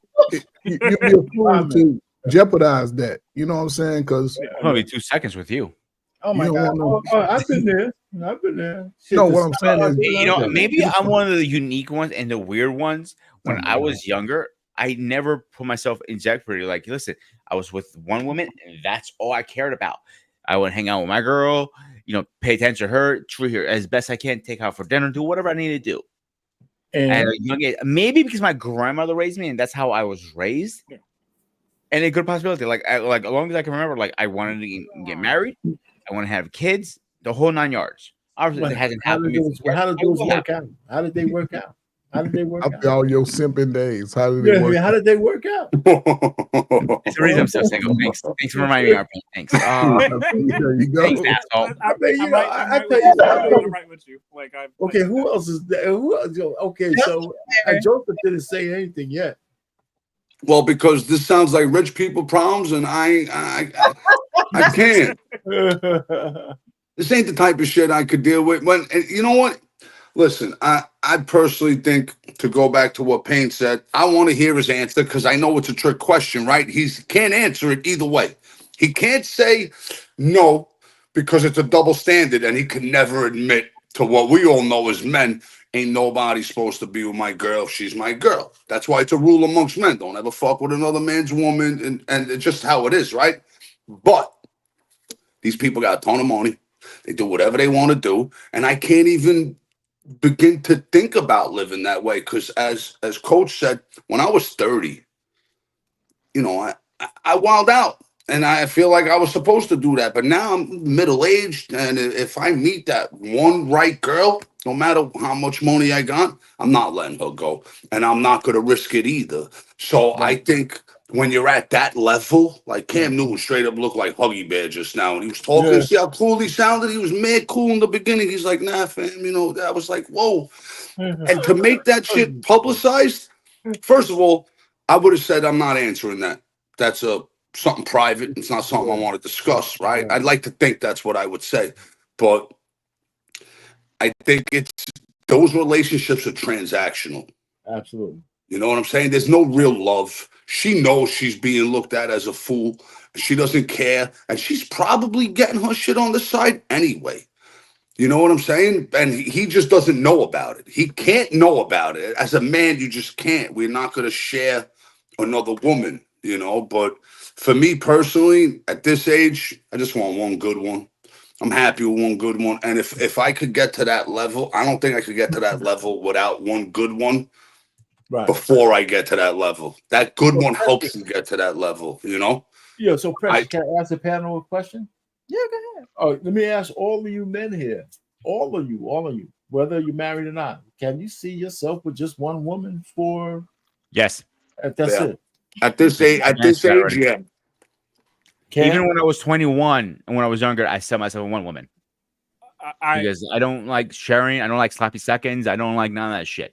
But I like variety. That's the thing. About me. I'm telling you, I want one woman, and over time of my life, I want to wake up in the morning, kiss her, make the fucking love at her every morning. I want to make love to her when I see her at dinner time, twice, 3, 4, 5, 6 times a day. I want 2 kids, the big house, 2 dogs are driving me crazy. You know, all that stuff I want. Bro, you want a Disney movie, man.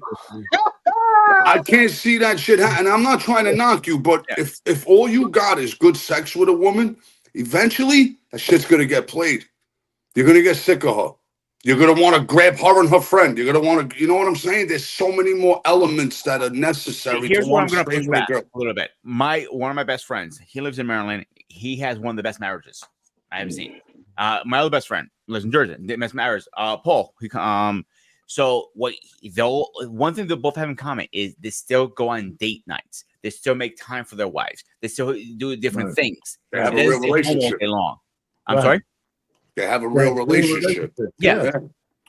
That's what I'm talking about, though. That's what I'm talking about. Real relationship. And for me, it's really marriage because I don't really believe in the relationships because people have fucked those up. Excuse my language. It's situationships and relationships are just, you know, I think people are fooling themselves if they're not really committed. They don't want to be alone. People don't want to I'll be answer. alone. Yeah, and it's only inconvenience. I'd like the people prove that you want to be with somebody by actually committing to them. Mhm. And I don't see that. I don't see a lot of people wanting to do that. You know. So I want to weigh on this real quick. Oh yeah, I'll let you go go. ahead, Yosef. Just quick. You guys have very different thoughts and opinions about it. Some of which I agree, some of which I don't. Which that is what that is. I guess my two rhetorical questions I would ask of Cam if I was in the other gentleman's seat is, does a man's wealth and status supersede his sense of morals and character? And are women supposed to sacrifice a man's loyalty and faithfulness to her alone for money and fame? So, me personally, I would say no. But whatever arrangement that they have between themselves is clearly it's spoken but unspoken. It's implied. So when RFA is saying I want to hear him say these things, it's kind of like we can all see that that's what that is. Yep. It's my way or the highway. Facts. He's a former football player, and he has a lot of money. Hold on one second. Hold on one second. Yeah. So that's where I was going. He's going where I'm going. Hold on. All right, I'm back. All So, right. yeah, it was implied. So if she's willing to sacrifice her morals and character, or she has an issue with it, but yet she chooses to stay with him, then I would question her lack of self-esteem in herself because she's trying to heal someone when she needs to be healed, if that's her issue. If she was okay with that arrangement, there would be no conversation. Why is she having a conversation with this man? She could just choose to leave, but she wants the provision and the status and excessive provision. She doesn't need all that money that he has for her to live well. She wants to live exceptionally well, but that comes at a price. So she's paying the price to reconciliate, I guess, within herself and her own mind about this. And so there's a sense of guilt that sounds like that when he's describing what she's thinking and how she's talking to him, she's dealing with these issues. Why am I doing this to myself? Why am I allowing this man to do this? Oh, because I want the money and the fame and all this stuff. So I don't think either one of them really love each other. Because if he loved her, he would not want to step out. Not that he couldn't do it. He knows he has the power to do it because all of his men who have the means and the money, there's a power to do it. There's the ability to do it. But it's, do I want to exercise that? And if doing so, why do I want to exercise it? Because she's just a side piece who I labeled as my wife. And for her, it's the vice versa. This is a man who I call my husband. He has all these qualities that other women want, and I can see other women want him. That's the reason why I want him. It's not because I love him. So the money, the wealth, the status, the height, and all this other stuff, the external things. So both of them are coming into that relationship from a superficial standpoint. And lastly, Arpane asked, I thought it was a great question. He asked the Caucasian brother, what is a real man? Yeah. Well, actually, you posed that question to all of us, but for me and my experience thus far, I think it boils down to a man who has sexual discipline, because we are the carriers of the seed, and if we are the carriers of the seed, that is a massive responsibility, and we can spread our seed far and wide, and it produce little fruit, even though it appears to be producing a lot of fruit. If it's everywhere, it's nowhere at the same time. But it's focused and concentrated is where it needs to be. And that focus and concentration needs to be on a family. It doesn't need to be on having multiple kids and having multiple baby mamas. Because that's what happens when the man spreads his seeds, or as we used to call it, sow their wild oats. So every man has that, lust is a terrible plague that infects all of us on some level. For some of us, it's pornography. Some of us, is masturbation. Some of us, it's excessive women. It's or a combination thereof. So, and it's impossible to be an effective father and a husband when you're dealing with that many children, and when you have that many women in or outside of the household. You just can't. It's impossible to have that level of focus. So the family structure is broken. So yes, a man can do it who has the means. He has the power to do it. But if he lacks self-discipline, he essentially doesn't have any morals or values. He doesn't even value himself because if he's spreading his seed with all these women, then and not all of them are going to be quality. We know that for a fact because you can say, well, this one, baby mama, I do like. This one, I hate her guts. This one's okay. That means you have a lack of judgment. You don't value your own dick any more than you value that woman in her vagina because she doesn't value herself either. So in a strange twist of events, both of them lack self-esteem. Both of them don't value their own reproductive organs, and none of them have sexual discipline. So then you have this chaos that you see on screen. Oh, it's okay because this man has money. Oh, it's okay because he has the lifestyle on the web. Or it's okay because she's one of the. It's okay for them until you see it come to the surface and you see the damage it causes societies. So it's not just the thing that happens within their little circle. It spreads out because those kids end up having kids and they had that mindset that mommy and daddy had that I shouldn't value myself and what's between my legs. So therefore I'm going to do what they did and monkey see, monkey do. And it spreads and that's what destroys society. So it starts off real small and innocent. Oh, man can do this and that. He can sleep around and have all these kids and because he can afford to have kids. Yeah, but are you spending time with those kids? You can't say you do because you're only one man and you have 20 kids. So there's a cause and effect to it. There's a price to pay for sowing your wild oats. There's a price to pay for opening your legs to any man that comes that wants to come in. So that's all I really want to say about. At least that's my opinion on it thus far. That opinion might change and grow over time as I get older. But as of right now, these are the downloads that I get, not necessarily just from experience and from myself being sexually disciplined. It's like, oh, so that's the key. Oh, I wish my father had told me that when I was 18. No, I had to go through it the hard way. Strip clubs, women, pornography, masturbation, all this other stuff. Oh, this stuff here it actually matters. Oh, maybe I should hold on to that. And then I start seeing things and experiencing things. I'm like, oh, so this is how you attract a woman that you actually love, not just tolerate. This is how you end up with a wife, not just a buddy or a side chick. So these are things that are just slowly coming together as of right now, and let's see where I'm at in 5 to 10 years. Okay. Thank you. I was going to answer the question that Arpain had said about could you see yourself with one person? I did it and I planned on it, actually, to be honest. And you guys know some of my history and story in terms of like my first girlfriend I married. And though I was late in the game, I was very like, I come from a religious background and I was ecstatic, to be honest, because I'm like, dang, I'm done. I got done with it. Like, I'm good. Like, we're going to be cool.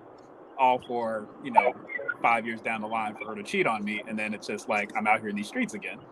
And so, though I could see it because I actually lived it to a certain extent, I get less and less confident that I'll run across that again. Someone who's solid enough for me to be able to put all my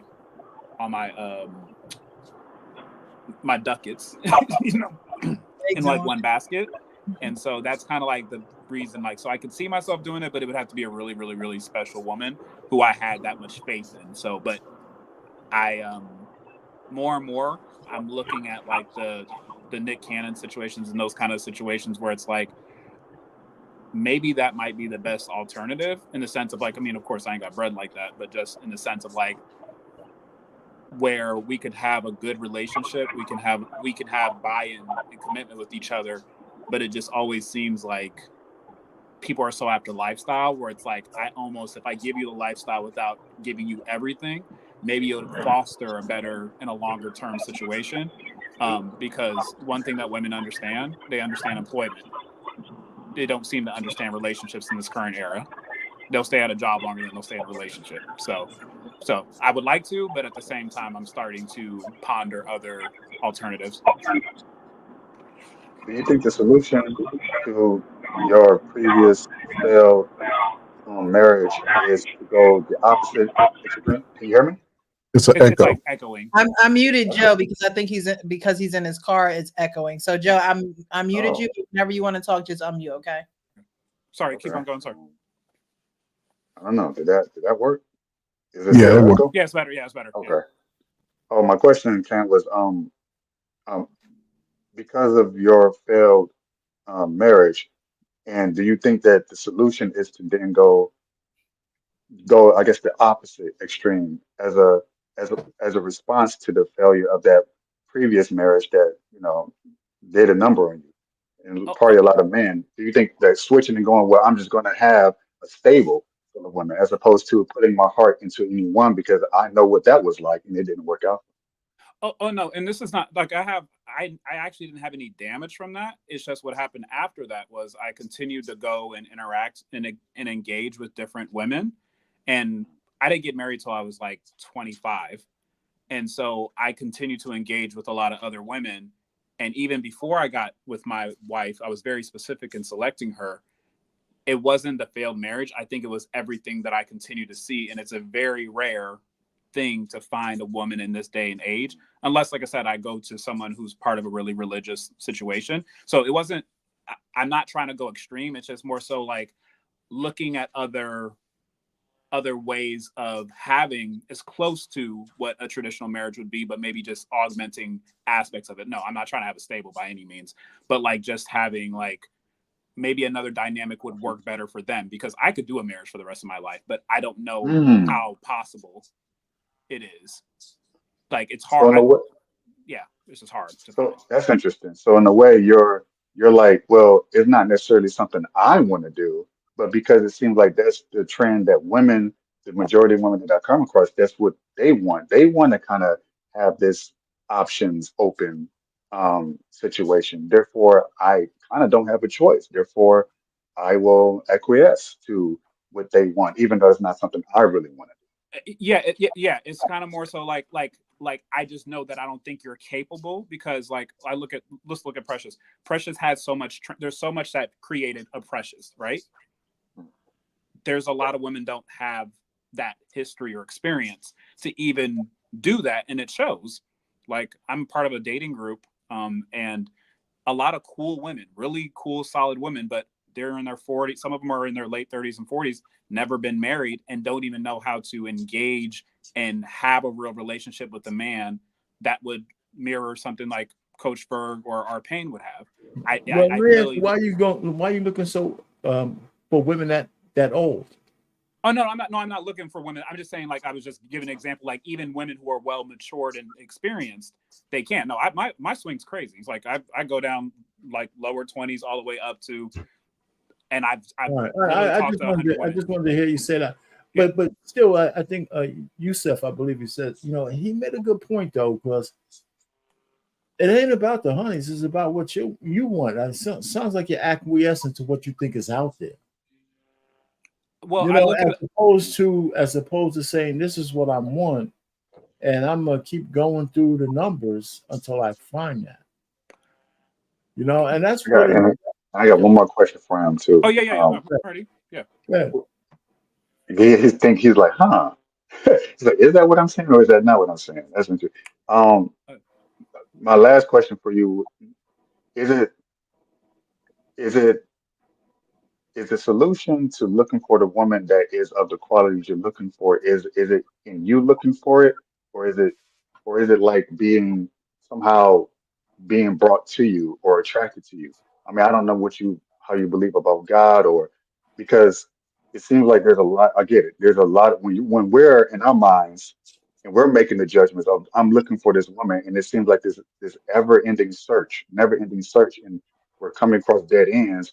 That doesn't seem like to do the trick, because we are running across a lot of women who aren't a good specimen, if you will.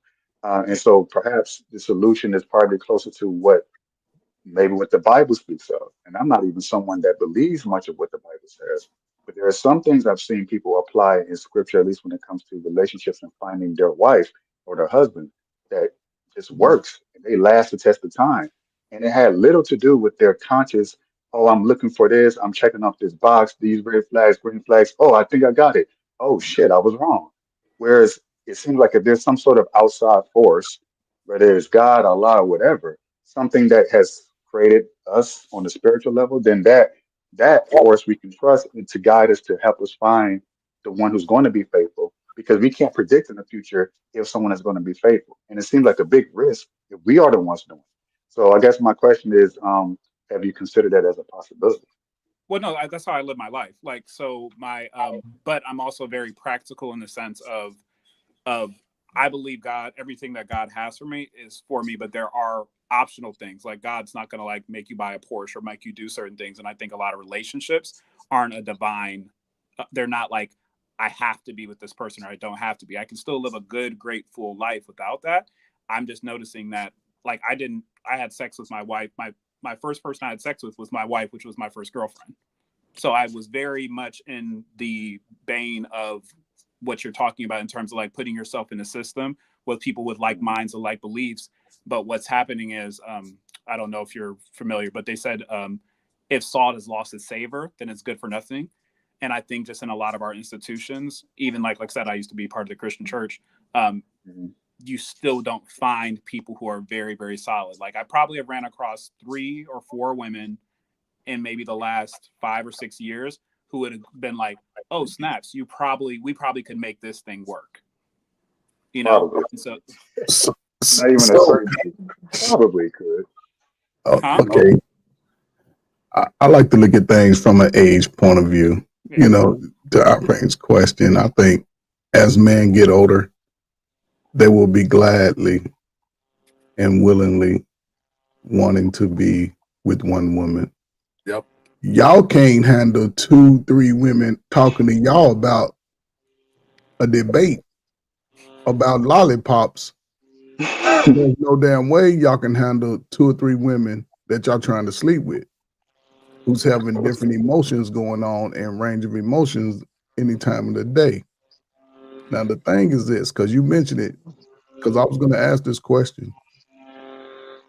Could you follow the Christianity faith and practice, you know, not monogamy, because that's what it sort of speaks of, but to have more than one partner or one wife?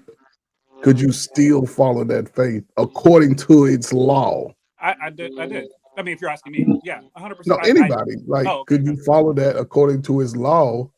Because if you're speaking to a point where, because it seems like, in a sense, and again, my 30-year-olds, when I hear them talking, most of them are wanting to live this, we can have as many people as we want lifestyle, with no responsibility or commitment to that person.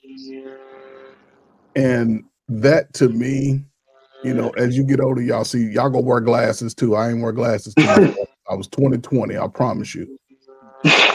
When you get to that space, you're gonna look at it a little different from when you're younger in your 30s. Yeah, you like, I can do that. If everybody's not committed to that situation, you really do yourself a disservice. You don't. It seems good on the surface, but you can't build and generate anything. Can 3 people's name? Yeah, I believe 3 people's name can go on the mortgage, right? Yeah. So, okay, so as many people, now you have to fulfill all 3. Everybody has to get fulfilled in that relationship. And I think for somebody to be able to do that, they have to have the means, for one. And if you're willing to work yourself to death to deletion to provide that for yourself, you're doing yourself a disservice. Then you have children. We all know that the greatest supporter of a young boy, the greatest motivator, is the father. Mm-hmm. You know what I'm saying? So how can one say, I can give 100% to everybody that's within my circle, my partners, my wives, my children? They all got 2 or 3 kids apiece. Can I give them the same energy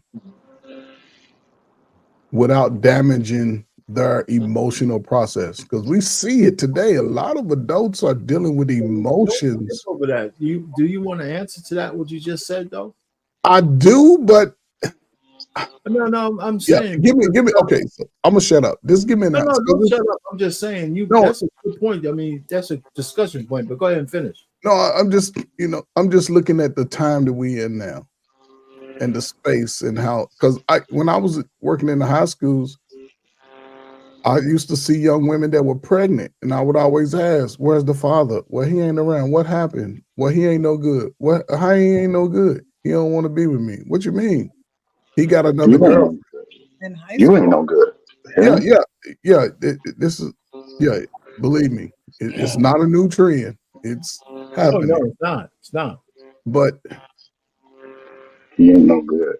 So If he ain't no good, you no Joe good, right? Pip, I mean, before I do, Joe, did you have Joe Pip? Do you have anything to say on that topic? 'Cause I know you've been quiet.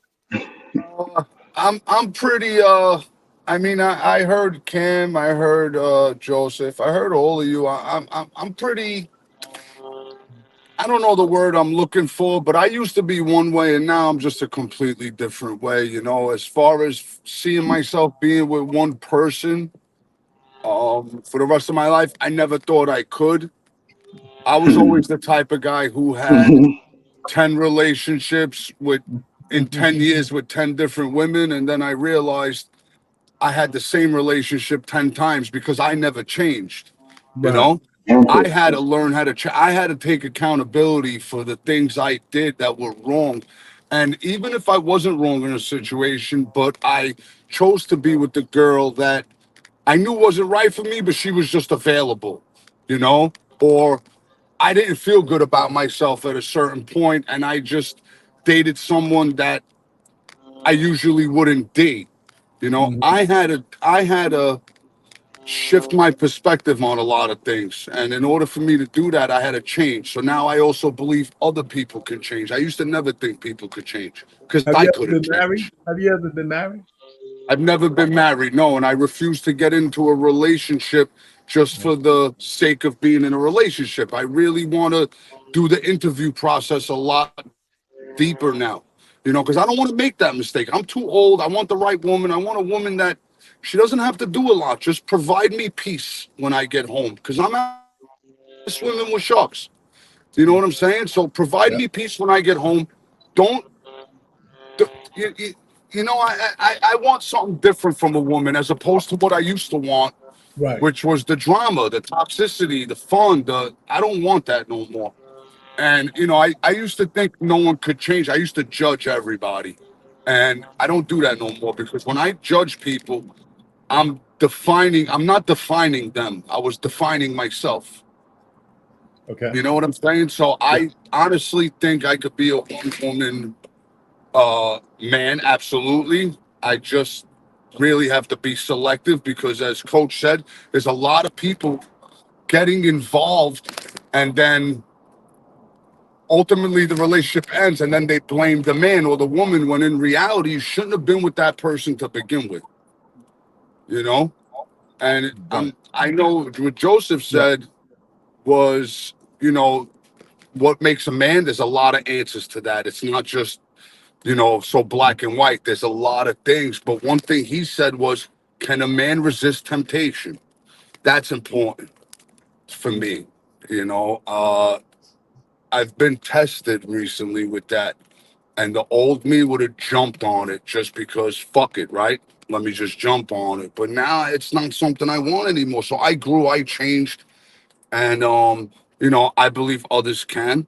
Yes. I think I'm weeding out the red flags in a lot of things, and I'm not ignoring them anymore because one girl could do a lot of damage to you for a long, long time. No doubt about that. Facts. You know, and I've Facts. had that done to me, and I've also done that to others. So it's not really worth it. I'd rather be selective. And if I could be happy, then I don't need someone else to make me happy. I could be happy, and then I jump into a relationship already happy, and hopefully she's happy. And that to me becomes a successful relationship.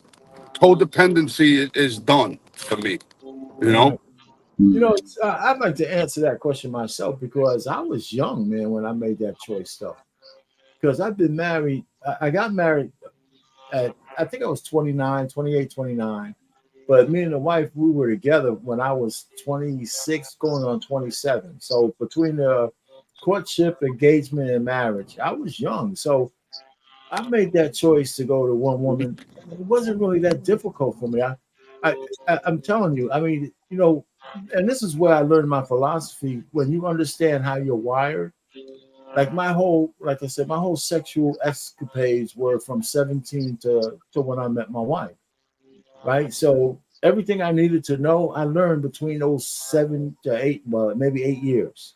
And so once I made a commitment to find out that this was the lady for me, I never really stopped being excited by looking at women. You just have to continue to make a choice not to fool around. And you know what? Here's the thing that saved me, right? It's because my wife is kind of cute, right? So she had to be making that same goddamn choice. You know what I'm saying? I mean, I had to make that choice, but nobody was hitting on me, right? But I know she was getting hit on. If she was making that choice, I mean, I could make that choice too, right? So it's just up to the individual. Nobody, you know, and we've been together for a long, long time, you know, and you know, so you never really know another person. But if you're together with somebody as long as we've been, you could get to understand their spirit. You know, and my wife, I know she can't serve two masters. She just can't. And I know she can. You know, and it's kind of, people say, well, how do you really know? I mean, you know, it's deep because when we were recording, I figured out some stuff about her that really made me intrigued that I wanted to marry her. So it's not really that difficult if you're in a not just a loving relationship, but a physical relationship, and you got to get these things straight before you get married.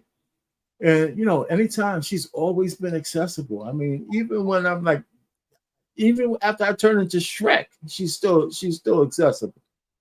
You know, and so I'm just saying, you know, so you have to get those things straight, but it's really not that difficult not to listen to the siren song outside your marriage. You know, it's really, I mean, I think men maybe they say, well, it's because of modern time and all that shit. It's like people back in my day wasn't stroking a lot of women. That's crazy. Yes, they were. The sexual revolution was in the 60s. You know, so all I'm just trying to say is I think people are reticent to make the choices they need to make and stick by them. Whether it's a covenant vow to one person and another, and a marriage vow to God, I think people are too easy to give that shit up. You know, shit, I got a hangnail. You know what? I'm a cheat. I got a hangnail. You know, oh, that's my cue. My cue says you know what I'm saying?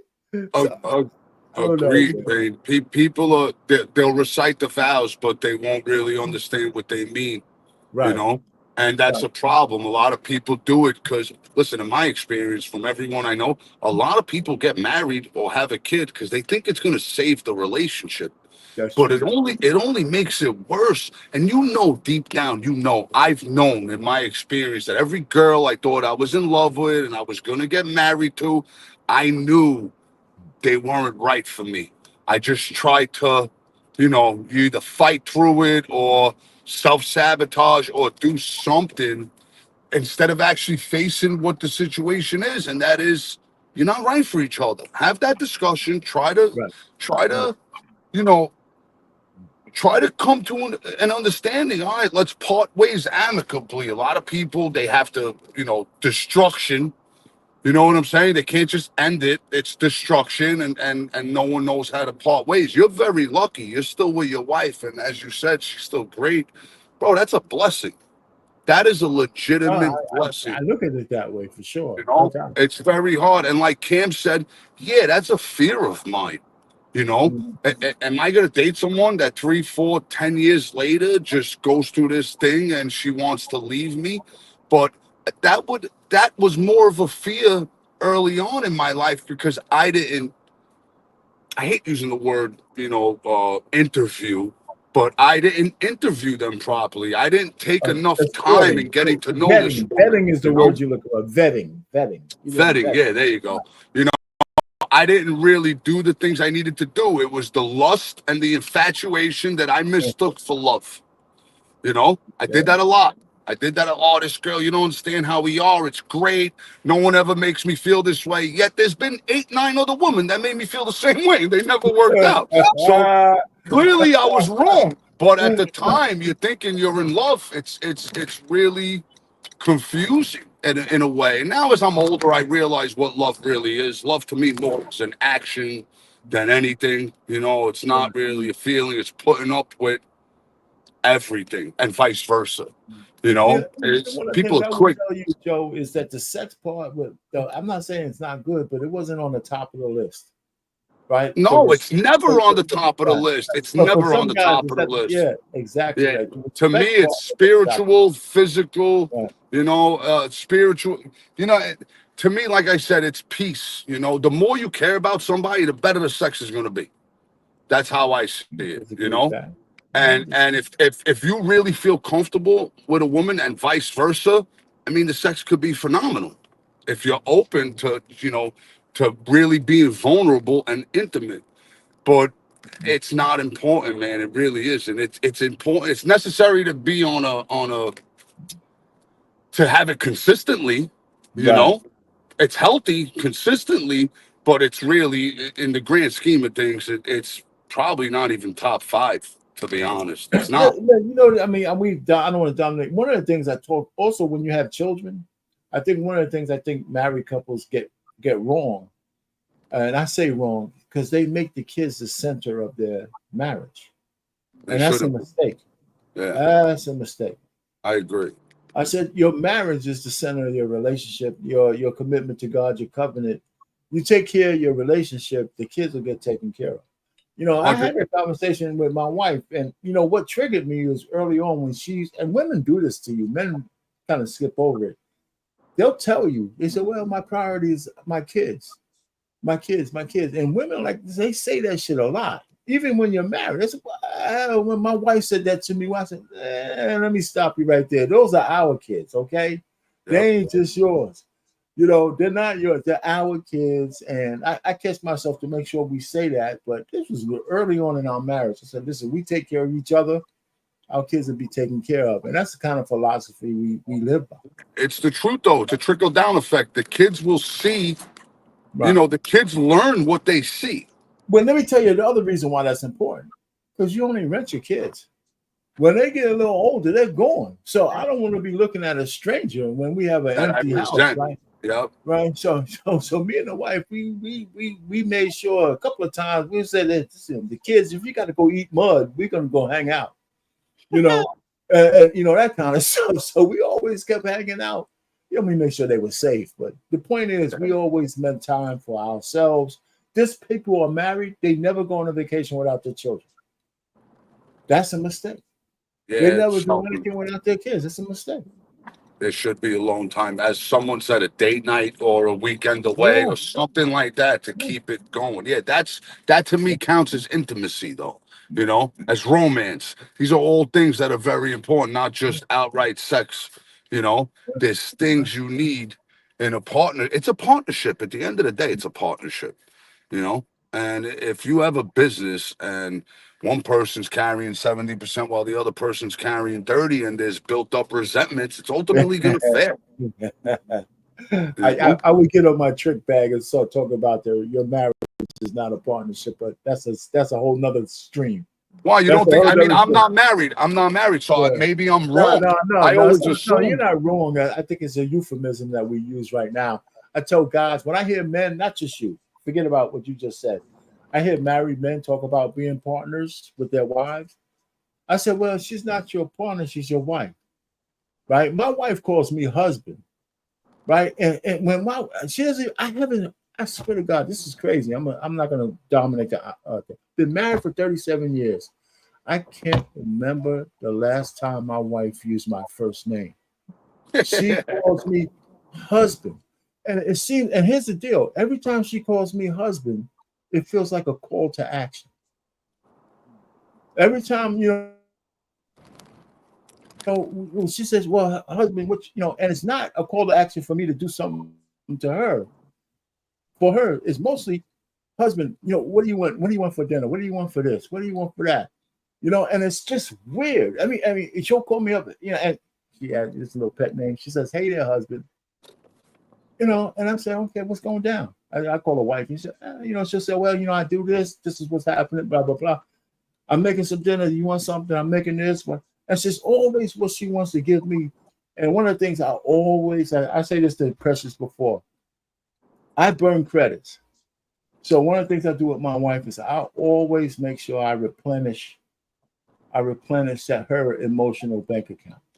And I'm not talking about money. I always replenish because I burn credits. I'm high maintenance like a mother. I'm high maintenance like hell, man.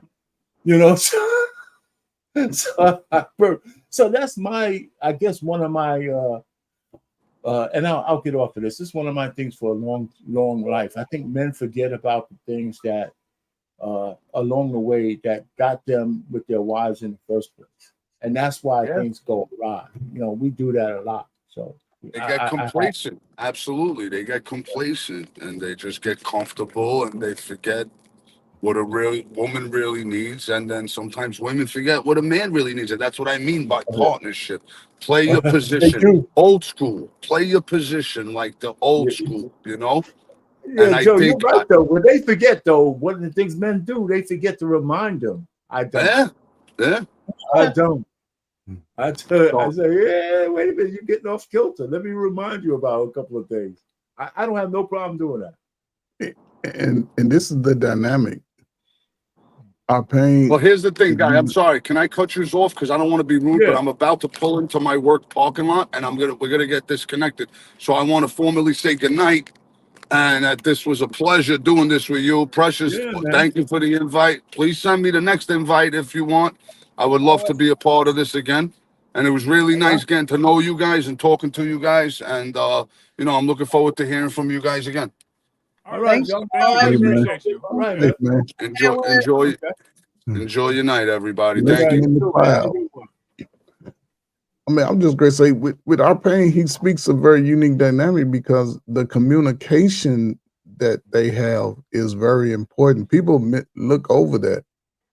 Me and my wife sit out on our little back deck and just sit in our rocking chairs and just talk about whatever it is we need to talk about. Sometimes it's just looking at the airplanes and shit. Sometimes it's looking at the West. You know, sometimes it's just, you know, what's our next move as far as, you know, as she's getting older, I'm getting older, how we trying to plan our stuff. We just having conversations, you know, and I'm like our pain. I'm bougie as hell when it comes to putting, like, she know I like to dress and she know I like to get out in the streets sometime. And, you know, she allows me that space, but she also knows that she can trust me because everything that I have, I invested in her. I always believe that I can rebuild it. You know, I'm too old now, but I'm not worried about what she may do. Can I ask a question? Yeah. For everybody on the panel, I mean, I guess everybody. Given, would you say it would be better if you're looking for? Because like I love how y'all talk about just the stability of things. Because that's literally what I was shooting for when I got into my relationship. And to be honest, when I look at the marriage, I'm like, I had a good time. It was just that, you know, sometimes people have fatal flaws and things like that in themselves. They just weren't ready to do stuff. But I enjoyed marriage. It was dope. It was cool.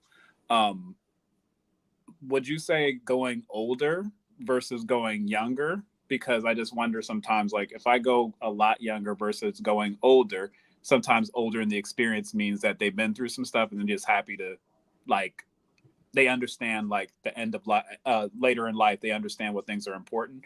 What would you say to a young man if he's looking? Would you shoot a higher age? How old are you again? You're 32, 33? No, I'm 36. 36? Yeah. You have children already too, don't you? I have one child. All right.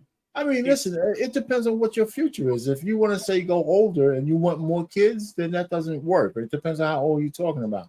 If you want to go younger, the only reason why you'll go younger is if you want more children, correct? Yeah, probably. And to be honest, I'm not like huge on having more kids. I mean, though it would have been nice, it's not like something that I have to have. So, all right. So then you got to weigh the benefits, because one of the things that it depends on what you want out of the relationship. Here's what I think. I'm going to end it real quick. Yeah. I believe that when a person's younger, you have more of an opportunity to mold that person, and they can mold you to what you want, depending on where you are. When a person's like older, like 40 and shit like that, they're kind of stuck in their ways, you know. And so you got to weigh all that stuff. How much do they want? Because all relationships are give and take, right? So if you're going to give and take, it's probably easier with somebody younger than with somebody who's crusty and, you know. Damn. So I shouldn't go to any AARP galas or something like that. I mean, that goes for the man too. If you're 40 years old, you ain't, you know, you're kind of setting your ways too. Yeah. Yeah. You know, so it's not like just a woman, but when a woman gets to like 40 something, man, you know, and it does. And here's a couple of things. If she doesn't have kids, that's one thing. But if she already hit that biological imperative, she's like a brick wall, man. What do you mean?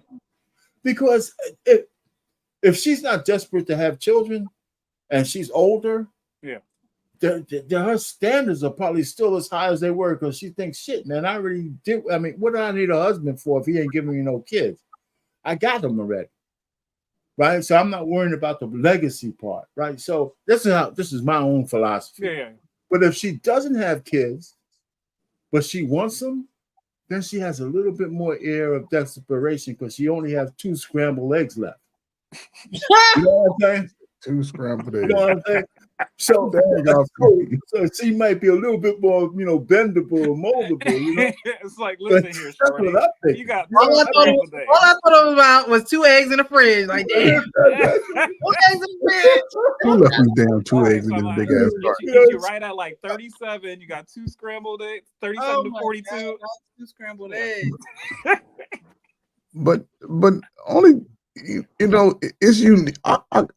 Who we are we very unique when it comes to understanding, I guess, the mission or the purpose in our lives. Yeah. We in younger, we all can come up with, a lot of us can come up with excuses on why we moved a certain way. A lot of us didn't listen. You know what I'm saying? We wanted to do it our own way. Then we realized that shit didn't work. Now we want to be committed. Now we realize other people ain't trying to do the same shit we trying to do. And now here we all are in this modern world. People have grown so independent of each other that they're not willing to sacrifice the BS that we caught ourselves up in. People are dedicated to stay in the BS of life. You know what I'm saying? So, you know, everybody gets to that age of reason. And like Brother Payne said, man, 35, you know, it's a different look. You looking at things different. You know what I'm saying? You going from looking at everything waist down to everything neck up. And people don't. That's true. A lot of people, they're using their past experiences to determine their futures. They hurt. A lot of people are moving off of hurt and pain. It could be a form of relationship. It can be a family member, mom, dad, whatever they go use it. You know, whatever excuse they'll use it to try to move forward with it. But you can't really move forward with it because everything that could be good to you, you don't like it. I don't do that. I'm not used to that, but we getting older. Why not just at least talk through, you know, find out if we can negotiate a deal. Yeah. Because it's coming down to deals for y'all mid-30s, and you gotta cut a deal at some point. But that's the reason why I said what I said earlier. Because, you know, listen, even as I get older, I get scared like, man, these young folks, look, young dude be done took me down. You know what I'm saying? Then you know, because everybody doesn't live in a good neighborhood. So now you got to think about the safety of yourself and your family. It's a lot of variables. And it's unfortunately that a lot of us, I'm just going to start asking for everybody 35 and over, show y'all goddamn report cards before y'all talk to me. I want to see high school report cards. If your ass was a D student, call me Mr. Just say Mr. Now, if you was A and B, we might be able to have a conversation because now everybody's smart. Everybody like, oh, but again, a lot of times I step outside of myself because I've helped a lot of these people who walk in this space today. See, I'm on the grassroots with them when they crying and feeling like nobody gives a damn about them. You know what I'm saying? I'm like, man, you still, your life is still worth it. You know, I'm trying to talk to the mom and say, Mom, you can't do certain things, but she's trying to get back her youth that she believes was lost.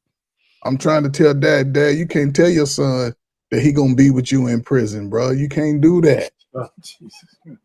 I've had all these things. I'm telling you from experience, but I think this is, again, I'm going from where we've seen and where we can go. This is a unique time for everybody.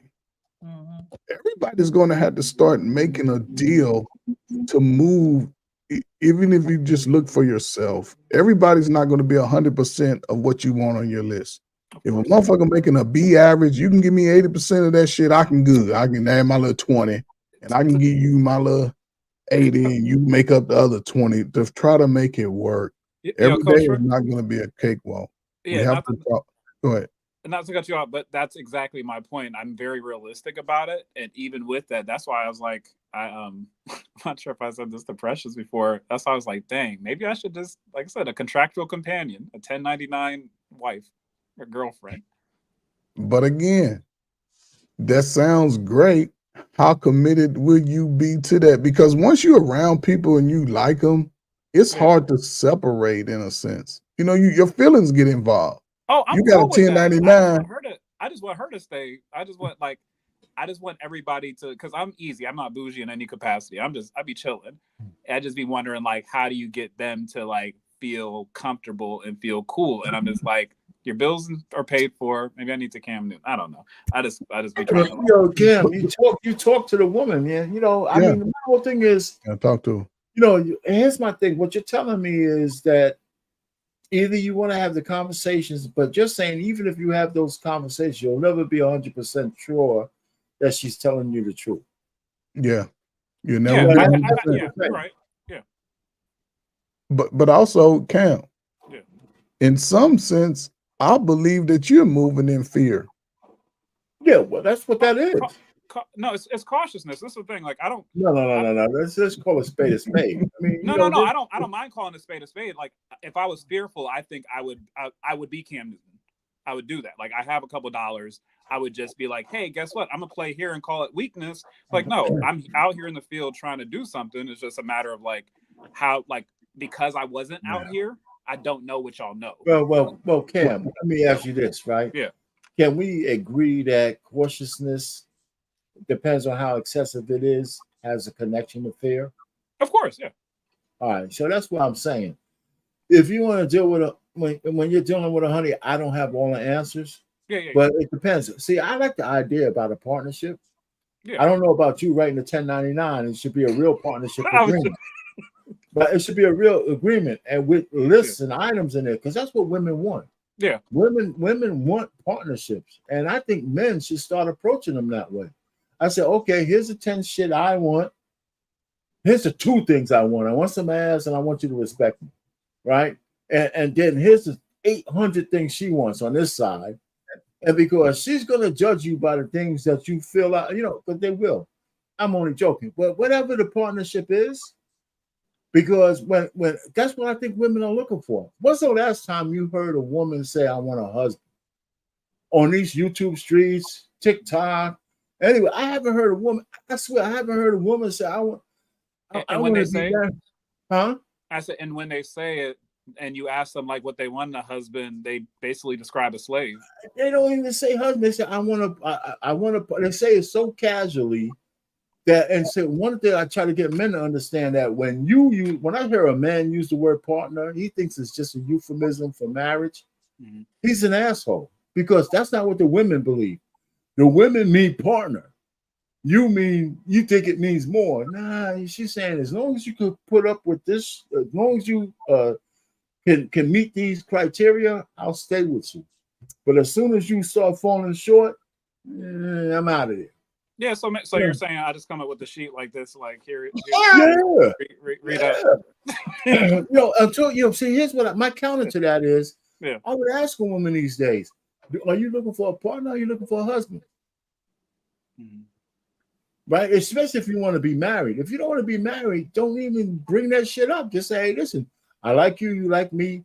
If we're going to be together, we're sharing rent, we're sharing apartment, you probably need some kind of agreement. Yeah. You get it signed by a notary and shit and all that kind of stuff. Some things you might not be able to put on. You can't say like 3 times a Exclusivity week. clause, like Well, if you want to put that in, but you can't put like 3 times a week. You're gonna have to give me a little bit. I don't think that'll fly. Yeah. But Why? Are you willing to teach someone? Are you willing to teach someone Yeah. Teach somebody Yeah. to do what? Yeah. to become the woman that you desire her to be? Yeah, especially if I got a young one. Okay, so you say yeah, right? I wouldn't mind, but this is the thing is like it's just about finding someone solid where I could do that. Listen, But yeah, sorry. Pam, Yeah, if you are the man Yeah. that you present yourself to be, Yeah. then I believe she could conform to what you're desiring. She's got to take you seriously first. Though. Yeah, but again, I ask that because you're not uniquely, you're not by yourself in this thinking process today. A lot of young brothers and sisters think like you think, like, oh man, it's transactional. Oh man, everybody looking at the glasses half empty instead of half full. But I truly, Oh no, real quick. I was gonna say the part that you said about teaching someone. I've taught two different women, and they got families now, but they left me. But you're an older guy now. You're an older gentleman. You're an older guy now. Oh man, you're an older guy. So the question was asked earlier. The question was asked earlier. Yeah. Now that you're an older guy, Yeah. could you date a woman 6, 7? Marry a woman 6, 7 years younger than you? Yeah, sure. I'm chilling. I got energy. So there's going to be a learning curve involved with that. No. You don't let him go pay. He answered that shit too easy, man. No, I'm okay. My swing is baby, like, I've dated like low 20s all the way up to like mid 40s. Okay, listen, Cam. First of all, okay, you gotta tell. Listen, we're putting you under analysis. So somehow, every time you come up here, we put your ass under analysis. Yeah, he has no. So you're helping us learn as you're learning, right? Okay. You're 36 years old. Yes. You said you don't know if you want more kids. I don't particularly. No. Hold on now. Yeah, you can't be wishy-washy about this shit. Because if you're looking for a woman 6 or 7 years younger than you, she might want children. Oh, and I'll gladly take them. That's why I said I'm trying to be as flexible as possible because to be honest, like I just want a solid woman. That's really all I want. Say that again. I just want a solid woman. Okay. So if she wants 2 or 3 kids, I'll give them and I'll gladly take care of them. Like time to me is about occupation. So I'm going to be occupying with something else. So I'm okay with if I deal with a younger woman and she wants kids, I'll rock with her. I just need her to be solid. All right. So let me ask you this question on the other side. You can jump in there. Say she's 40 years old. Yeah. She got kids already. That doesn't bother you. You got kids yourself, right? So that doesn't bother you. I got one son. So now the dynamic is different, right? Because a woman at 40, something like that, she wants you, you want her, you're fooling around, she might want to travel, have fun. You don't want any more kids. So what does that dynamic look like? That dynamic is she molding you or are you molding her? I'm still molding her because she probably ain't been raised right. So I mean, I've done that before. Like I said, life's good. But I my thing is that like you said, the trade-offs though is like at 40 years old, you're kind of some of the things are kind of stuck in you. You're not going to change certain things. So like you think you molding a 40-year-old woman? I'm not. That's a problem. I'm saying like I can tell her how to be around me, but the intrinsic things that she's had for the last 40 years, I'm not moving those things. There might be some stuff about how to engage with me that I can kind of mold, but I can't really mold her like a 25-year-old. No. Well, so which one do you prefer? I used to prefer the older ones because it seemed like it was easier to get along with them, but like it wasn't. Like I feel like the younger ones were easier to like overall deal with, but they were flakes. Well, I'm hearing you. I'm hearing you talk, man. I don't think you. Listen, I don't think you really know what you want, really. But it's good that you have options. Yeah, that's good. I'm Cam. Yeah, what's up? You better make a deal before you start getting gray hair. Is all I got to say.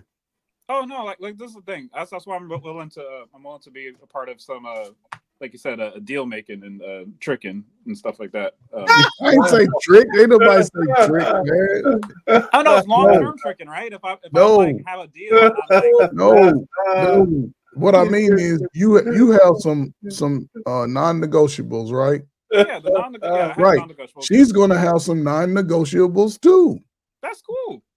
It's 1 hour. So in between, okay, let's just do a okay, yeah, let's do 8 lists. 8 things. Everybody put 8 things on their list, right? Okay, yeah. 3 of your 8 can be negotiated, just like 3 of hers can be negotiated. Of course, yeah. And then that it has to create one list out of the both y'all lists. Yeah. And that's all I'm saying. You're gonna have to make a deal, but that person also has to be willing to put all of our Halloween candy in one bowl. Yeah. That's it. And then you can sort it out like as you go. Yeah. But you got to be willing to put all of that in that pot so you can then see what y'all can grow from, what doesn't need to be there, and what can be added to it. So, I think that's the unique space but a lot of younger, it's unfortunate, man. Y'all just been fighting so much. I'm tired. Since y'all was kids, I'm that y'all don't understand that when you become adult, you're gonna negotiate regardless. Yeah. It's part of the process. I have one more question for y'all, and specifically, and then final words. Yes, and final words. Okay. So actually, this is more of a precious question. Is it if someone comes to you and they're very direct, like a man, if he's like very direct about like what his intentions are in terms of like, I want to be married, I want all this other kind of stuff, this is what I'm going for. If he came to you like that and it wasn't just like it was like within the first 2 dates, is that scary to women, or is that in general you would think? I think that it shouldn't be scary to women, but it is. Okay.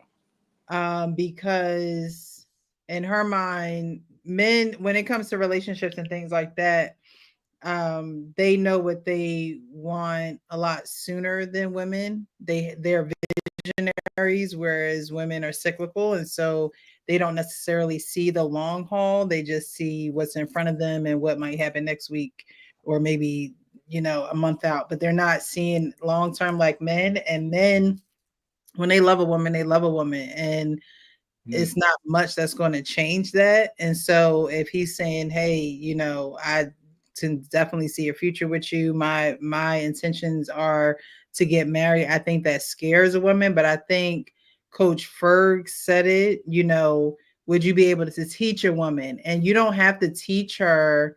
What you would have to teach her is how to, ease her mind. I think women's minds, our minds just run like on a hamster wheel, where you guys are better at compartmentalizing and not letting things consume your mind. You stay active, you stay productive. And so for women, if they're getting that right off up front, it's like, oh my God, like, what do you mean you want to marry me? This is only our second date. Yet he could see a whole life with you, and her mind is getting in the way of being able to logically, say I like this person or I don't like this person, because the woman has to be into you, and nothing is going to work if the woman's not wholeheartedly into you. And I think if you have a woman that's into you and she's wholeheartedly into you, but she's being a woman by nature, then you teach her how to be calm with you as being her man, as being your woman. Like, you know what I mean? You like our Payne was saying, you could feel that person's spirit, but that's something that, a man, when they say Jesus take the wheel, we need y'all to take the wheel, you know, as if Jesus would take the wheel, because we're not capable of driving everywhere. We're not capable of seeing that far, whereas you guys are. So if you are capable of seeing that far, and those are your intentions, just know that it's not going to probably be as easy as you think it's going to be, because a woman's nature is going to get in the way. Can I add something to that, Precious? Mm-hmm. So yeah, because she's right. So the point is, if you're intentional like that, you have to sell that dream to that woman. Mm-hmm. And when I say sell, I'm not saying lie. You got to make it so it's palatable that she's not really nervous. That she say, listen.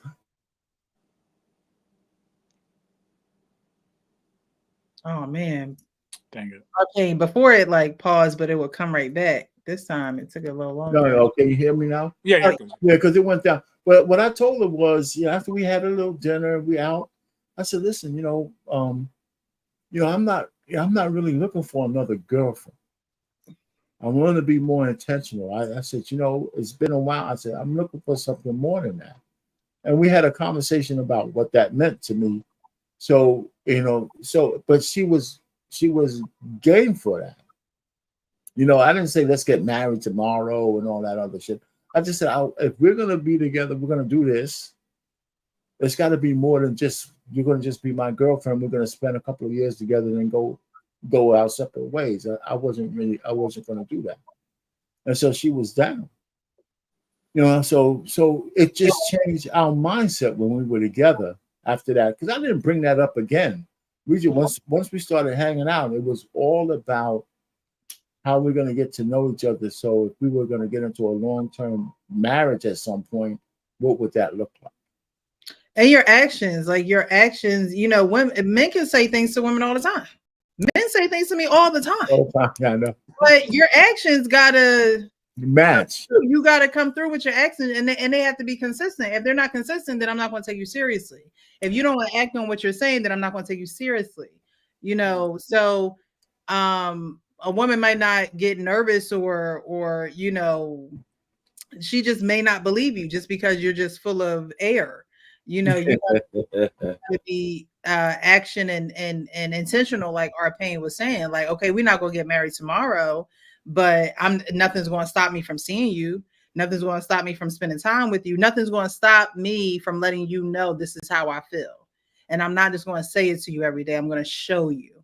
And women, show a woman, there's no way that she can deny how you feel, what your intentions are, because you're literally putting it in her face. So there is nothing to that's the security that she needs to be there with you. But if not, she's not gonna take you seriously, and she's not gonna feel the security. And so she's gonna move around. She's gonna keep it moving and do what she needs to do, and hopefully she finds somebody, and if not, she don't. But at the end of the day, if you are that person, if you want to be that person, then you have to show that you're that person and be consistent with those actions. Yeah, that's the only reason. And I know we're going to the final thoughts. That was the reason I asked, was that's been something, and it's been weird to me. Whereas like with my first marriage and relationship, I'm very action oriented, and I did that. And of course, that's how I got into the marriage, and everything was cool and great.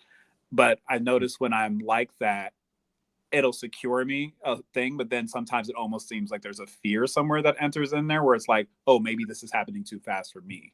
And so that's why I asked, like, sometimes like maybe being too intentional maybe feels too heavy. No, I think that a woman's nature is to, again, we're cyclical, so it's going to come back around. It's going to come back around, right? It's going to come back around. That's just how we are. Yeah. Whereas you guys are linear. Yeah. So it's in the best interest of a woman to regulate her emotions. But if you're the man that wants to be with that woman, then you get to know how her mind can get her off track, and how that's just not the direction y'all going in. And so sometimes it takes for a man not necessarily to put his foot down, but to say, hey, we getting off track. I remember being on a cruise one time, and me and the guy was on a cruise, and I was just someone had bought me a drink and they put it down, but they didn't put it in my hand. And so I'm like, why would you put the drink on the counter? Like, why wouldn't you hand it to me? Like, somebody could have dropped a pill in it. Like, you know what I mean? Like, I was just, and he was like, we've been doing good this whole cruise. Don't like show your ass. Like, you know what I mean? And that was enough for me to be like, you know what? You're right. what like, it's just a drink. Like, you know what I mean? But sometimes it takes for a man to just get a woman back on track. And that's just how it, I mean, I don't know how to explain it. Our nature. Oh, no. It's no, you're good. I was just sometimes wacky. And a lot of women probably wouldn't admit that, or they probably wouldn't say that to you. But I'm saying that women don't want to submit to the leadership of a man, and that leadership allows for her nature not to always take over, just like a woman is a helpmate. So I can probably see things in you that's like consuming you, and I can help you, or I can, speak life into you, whereas you probably wouldn't want to admit that that's what you needed. But as your helpmate, I'm going to be that. I'm going to offer that. Whether you take it or not is up to you. But that's who we are to each other. So, sometimes the responsibility of a man seems big, and it is, but it just takes a little bit of tweaking, and for you guys to just be in alignment. Because again, like I said, she has to like you more, if not more, or as much as you like her. If she don't, nothing you say, nothing you do is going to matter. She's going to just treat you like a number. But this woman has to be someone that is enamored by you, that admires you, that thinks that you're him.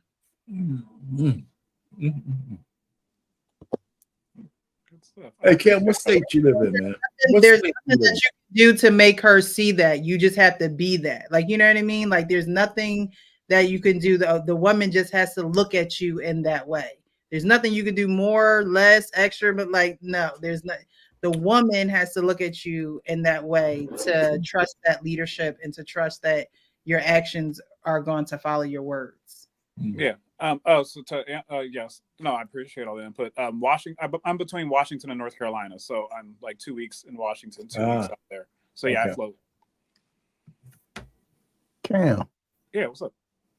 You in a area where you can meet women along I-95 7 days a week. Oh no, this is a new situation, and I'm excited about it because it is a different vibe and feeling there, and so that's definitely nice to be on the East Coast. There's a lot of beautiful sisters with more more constitution, I should say. So yeah, so it's definitely a interesting thing. So it's going to come down to you being more intentional about how you're trying to move for your future and having those tough ass conversations. Yeah, but I have to be more graceful with them because like I can academically speak, but sometimes I just don't. But yeah. But okay, I mean, like you said, you have your heart. I think you just said something right there. Cam just said something right there that just needs to be highlighted just really quick, because like you said, he can speak very, like as if he had just graduated from Harvard, right? Mm-hmm. But when it comes down to actually being in those real situations where you're faced with somebody and their emotions or they're high strung or whatever the situation may be, it's hard to place those words in the right order or to get those words out. And I'm saying, and I'm not saying just because it's hard, don't do it. You still have to do it. But I think that's where a lot of people get caught up. Yeah. A lot of people get caught up in the action of actually having the conversation. He could be intentional. He could do all those things. But when it comes to actually having that tough conversation, a lot of people, they got a hairball stuck in their throat or something. I don't know. The throat chakra just closes up. Like, Seriously. And it's happened with me before. Yeah. It happens to all of us where it's just like, okay, there are things I should be saying right now that I'm not saying. There are things that I'm saying right now that I shouldn't even be putting it in this way. My voice is a little bit too loud right now. Maybe I need to take it down a couple notches. Like, you know what I mean? Like, it is a whole thing when you're trying to express yourself and to get the truth out and to still honor the other person's feelings and not necessarily hurt them on purpose, but godly, you might be intentionally hurting them and you don't even know. Like, it's a process when you're trying to communicate. Yeah. And see, the thing about it is you're able to understand and be able to self-regulate who you are and your emotions. A lot of people don't know how to deal with that dynamic of who they are because a lot of people don't really accept who they are. Right. So, and it's difficult to be like one of the craziest things me and my wife do is we joke on each other to this day. Yeah. We joke on each other. And people be looking at us like, y'all just telling jokes on each other? Yeah. Mm-hmm. She has strong fingernails and toenails. I'm clipping her toenails. They flying across the room. She like, you making them do it. I'm like, why would I do that? But I don't mind taking care of her in that capacity. Yeah. You know what I'm saying? I don't feel like I'm doing anything because I'm the only one she let clip her toenails. Mm-hmm. You know? Yeah. So again, I think the fact that you can try to understand it for yourself, and when you meet any women, I don't assume that every woman is going to think like me. I'm not going to try to change everybody's mind. Yeah. But it's also an opportunity that if they do think differently, but they still want to spend the time with you, she said, what'd you call the word? Cyclical. You can circle back to that at a later time and be like, hey, remember when we first met, you was da-da-da. And see, they might not understand it because ain't nobody ever had that type of conversation with them, but you're going beyond just the basics, trying to get an understanding so you can help them be better. And at the same time, you're understanding them so you can be better with them because everybody's unique. And I never took the way one woman was and took it into the next woman. I started a clean slate. I'll let you know what I like, what I didn't like. That was it. This is what I like. This is what I don't. This is what I expect. I'll always say what I expect. And if I wasn't going to fight nobody, well, why you don't like me? You don't like light-skinned bald head? So, okay, cool. I can't force myself, did it down your throat. You have to want this first. That's the easiest thing. If you want me, then that's easy. Yeah. Because I'm going to bring personality. I'm stupid. I mean, I'm silly. You know what I'm saying? I ain't gonna throw the shit I done did in my life in nobody's face. Oh, you college, okay. Can you do this? No. I'm not your flavor. I'm not gonna force you to call me. You want to call me. You gonna call me at 8 o'clock on your way to work. You gonna call me on your lunch break. You gonna call me when you get ready to go to bed. I'm gonna rock you to sleep, wherever we are. If I gotta talk you to sleep. So I think it's a little different, and people understand it as they get older, but a lot of people spend too much of their best years fighting what's naturally in us, and that's to be together. So, hey man, look, I know I'm getting old, man. Our pain is a little old. Our pain is 10 years older than me. 10 years.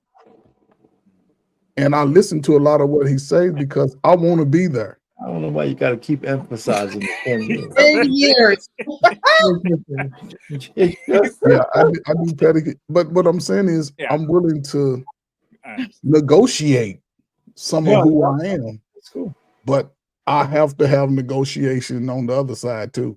Yeah, facts. That's true. You know what I'm saying? Because I can't be no other way. I mean, I can try a little bit, but y'all want me back out on them streets with all this easy ass running around out here. Terrible. Yeah, it is. It's bad. I like to spend $40. It don't matter. Take this $40. I'm gonna see everybody between the 20th and we're gonna have to listen. As bad as it is, that $40 still seems kind of low. Hey, between the 20th of the month and the first of the month, everybody's going. They all looking for, hey, come on, get this $40. 60 in the back, as they say. 40 in the front, 60 in the back. I don't know, man. Hey, We're gonna transition over to final thoughts and then get out of here. Thank you all for your input. We initially showed a video in the beginning about a couple who were arguing about Trump versus Kamala, pretty much just discussing the day after election woes and how people are emotional right now. We also talked about a mother who went to confront a man who found that mother's son in the bed with his daughter. And then we also talked about Cam Newton and Corey Hartrick. Corey, sorry, I keep wanting to call him Corey Holcomb. And how he put Cam on the spot, pretty much saying, you know, I know that you're having sex with more than one woman, and Cam saying that, hey, I'm with my woman. However, we can have these open conversations about my infidelities, and she doesn't judge me, and she's helping me actually close the gap on what I'm doing. So I don't know, you guys don't have to do a final thought on everything, but definitely give a final thought. And before you do, I do want to thank Joseph as well as Joe, who came to the show. I thought they were both great additions, and I appreciated their perspectives. And of course, they're always welcome to come on the show. But again, thank you, as well as Grooming and Reviews. I don't want to leave him out. All right, so we'll start with Coach Ferg. We'll go over to Cam, and then we'll end with R-Pain with final thoughts. I mean, listen, it's always a pleasure on my Wednesdays. I look forward to the Wednesday evenings this time, you know, but, you know, I think the topics are always interesting. There's conversations that need to be had, that should be had, that can be had.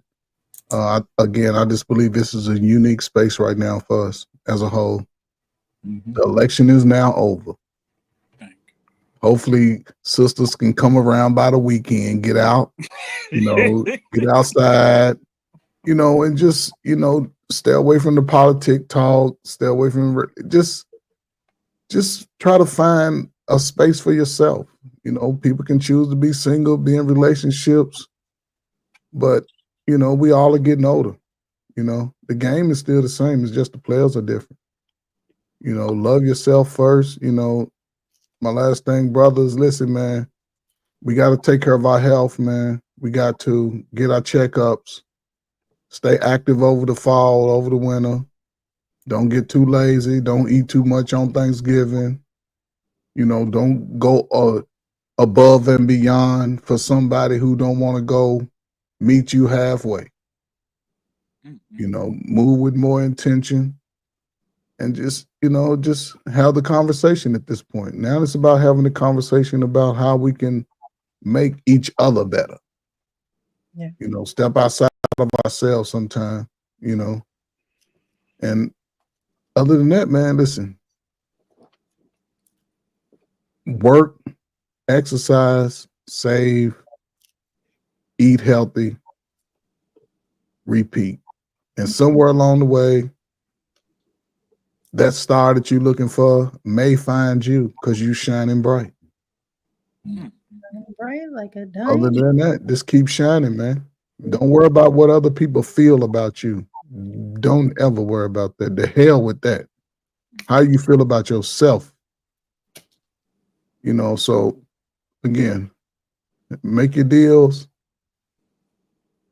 put it out there, and just pray for the best, man. You know, treat people right, man. Respect is everything, man. Not just for yourself, how you respect others.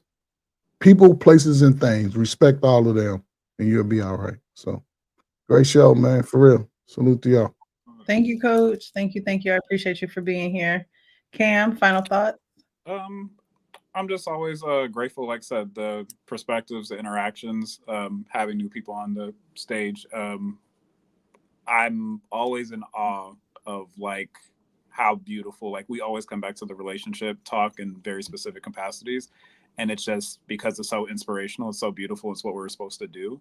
And like I said, I look forward towards the journey of learning more and more about how to be, you know, a better man in all the capacities that it is. I know we talked about that earlier. So that's pretty much what I have. So I'm looking forward to learning how to, you know, read those cues and understand the cyclical nature of women to be able to better serve, you know, the people, or, you know, I will be serving at whatever point I run into them.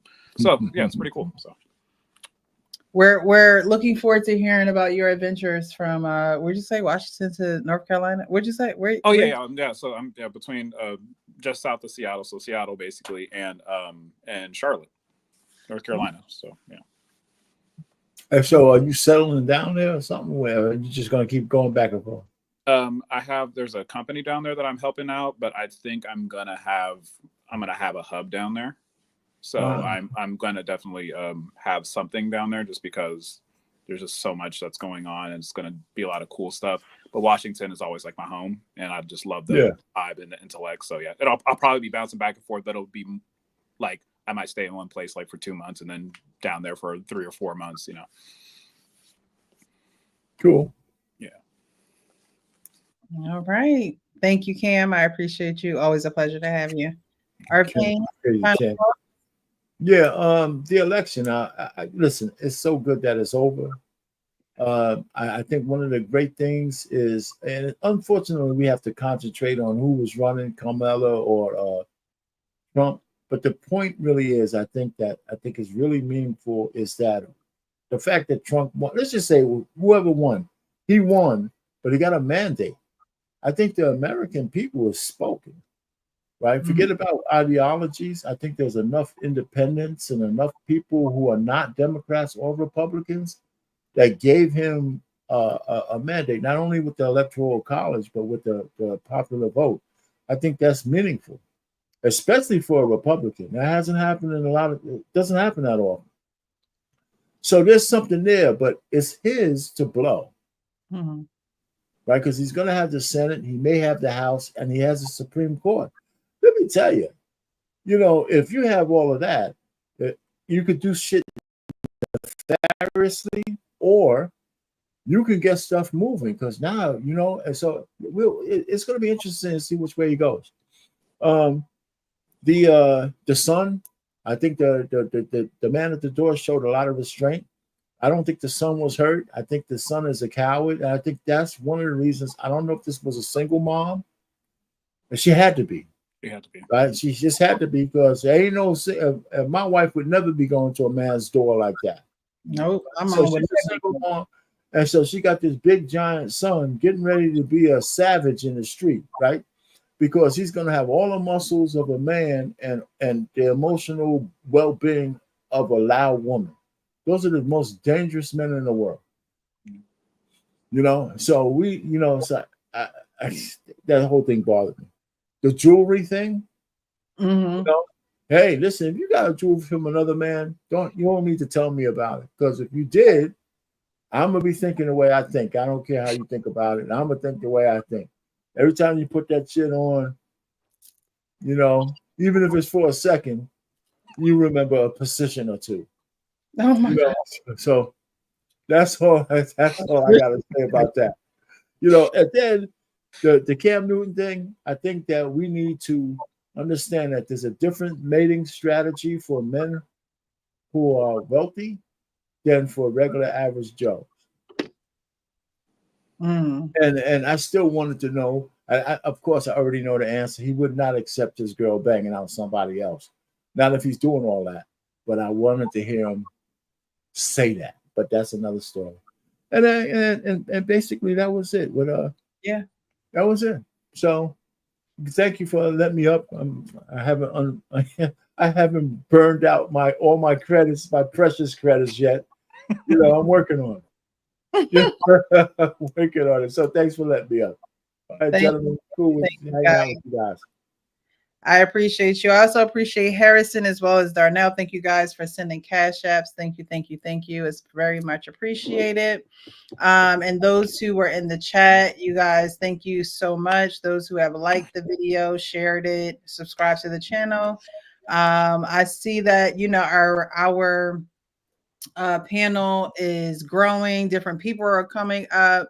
And so I actually, appreciate that, because that means people want to be involved in the conversation. People want to give their perspectives. And that's all we ask for. It's real talk, pretty much about real situations, and just giving real solutions, and how, things may sound pretty. Things may seem fairy tale. I don't know who said it, but they said Cam wanted this fairy tale, story. But at the end of the day, these are real things. And if we can talk through it and give different perspectives and things of that nature, it may just help somebody. It may just be something that someone is going through, and they can just take bits and pieces of the people who are married versus the people who are still in the field, and the people who have been married. It's just, we have a little bit of everything on the panel. And so I really do appreciate you guys again, Joe, as well as Joseph, as well as Grooming and Reviews. Like, I haven't seen Grooming and Reviews in God knows how long. So that's another thing with these panels. People will come back around and get on the panels and give their perspective. And I appreciate you guys for doing that, turning on that camera and saying, hey, let's go, let's rock. So thank you for staying in the game. Thank you. I appreciate you. My final words are always going to be real with yourself so you can be real with others. Be real with yourself so you can be real with others, right? So in the jewelry situation, that the man, I feel as though, was being real with himself, but she felt as though she was being real with herself too. So it's, where do we compromise? Where do we come together in the middle here and do something that is the best for the both of us, and not, me being real with myself? Oh, you could be real with yourself, but you could also think that you're right and you could be wrong. You can also think that, your stuff don't stink, and they do.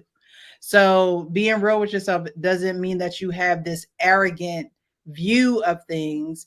It means that you have such a high level of seeing things for what they are, and you're able to collect everything that you see and put it in the right perspective in the way that it fits in your life. Not being real with yourself so you could be this self-righteous type of person. No, it's being real with yourself to say, hey, I got issues, or hey, I need to fix this, or hey, this is no longer serving me, or I don't need to be in this situation. Being real with yourself, it takes a lot of being able to scrutinize yourself. My mom always says, when you're pointing a finger at somebody else, there's always one pointing right back at you. Right. So we need to take the time to look at ourselves and to be able to say yay or nay and be firm and not waver. I don't think being lukewarm is how we should be. Your yes should be your yes, and your no should be your no. However, being real with yourself does require looking internally and seeing where you need to improve as well, and where you need to better yourself, either learn, get more education, reach out to the elders, reach out to a trusted, like, that's growing. Growing means I don't know all the answers, and I'll be the first one to say I don't know all the answers, but I am committed to being a student. I am committed to learning. And so with these situations that I bring on the platform, I appreciate you guys giving your honest perspectives on them, and especially from a male's point of view, because even with that jewelry one, I, as a woman, I'm like, I like to watch. Y'all like, no, I remember you putting it on is like a flashback to the banging session. Like I didn't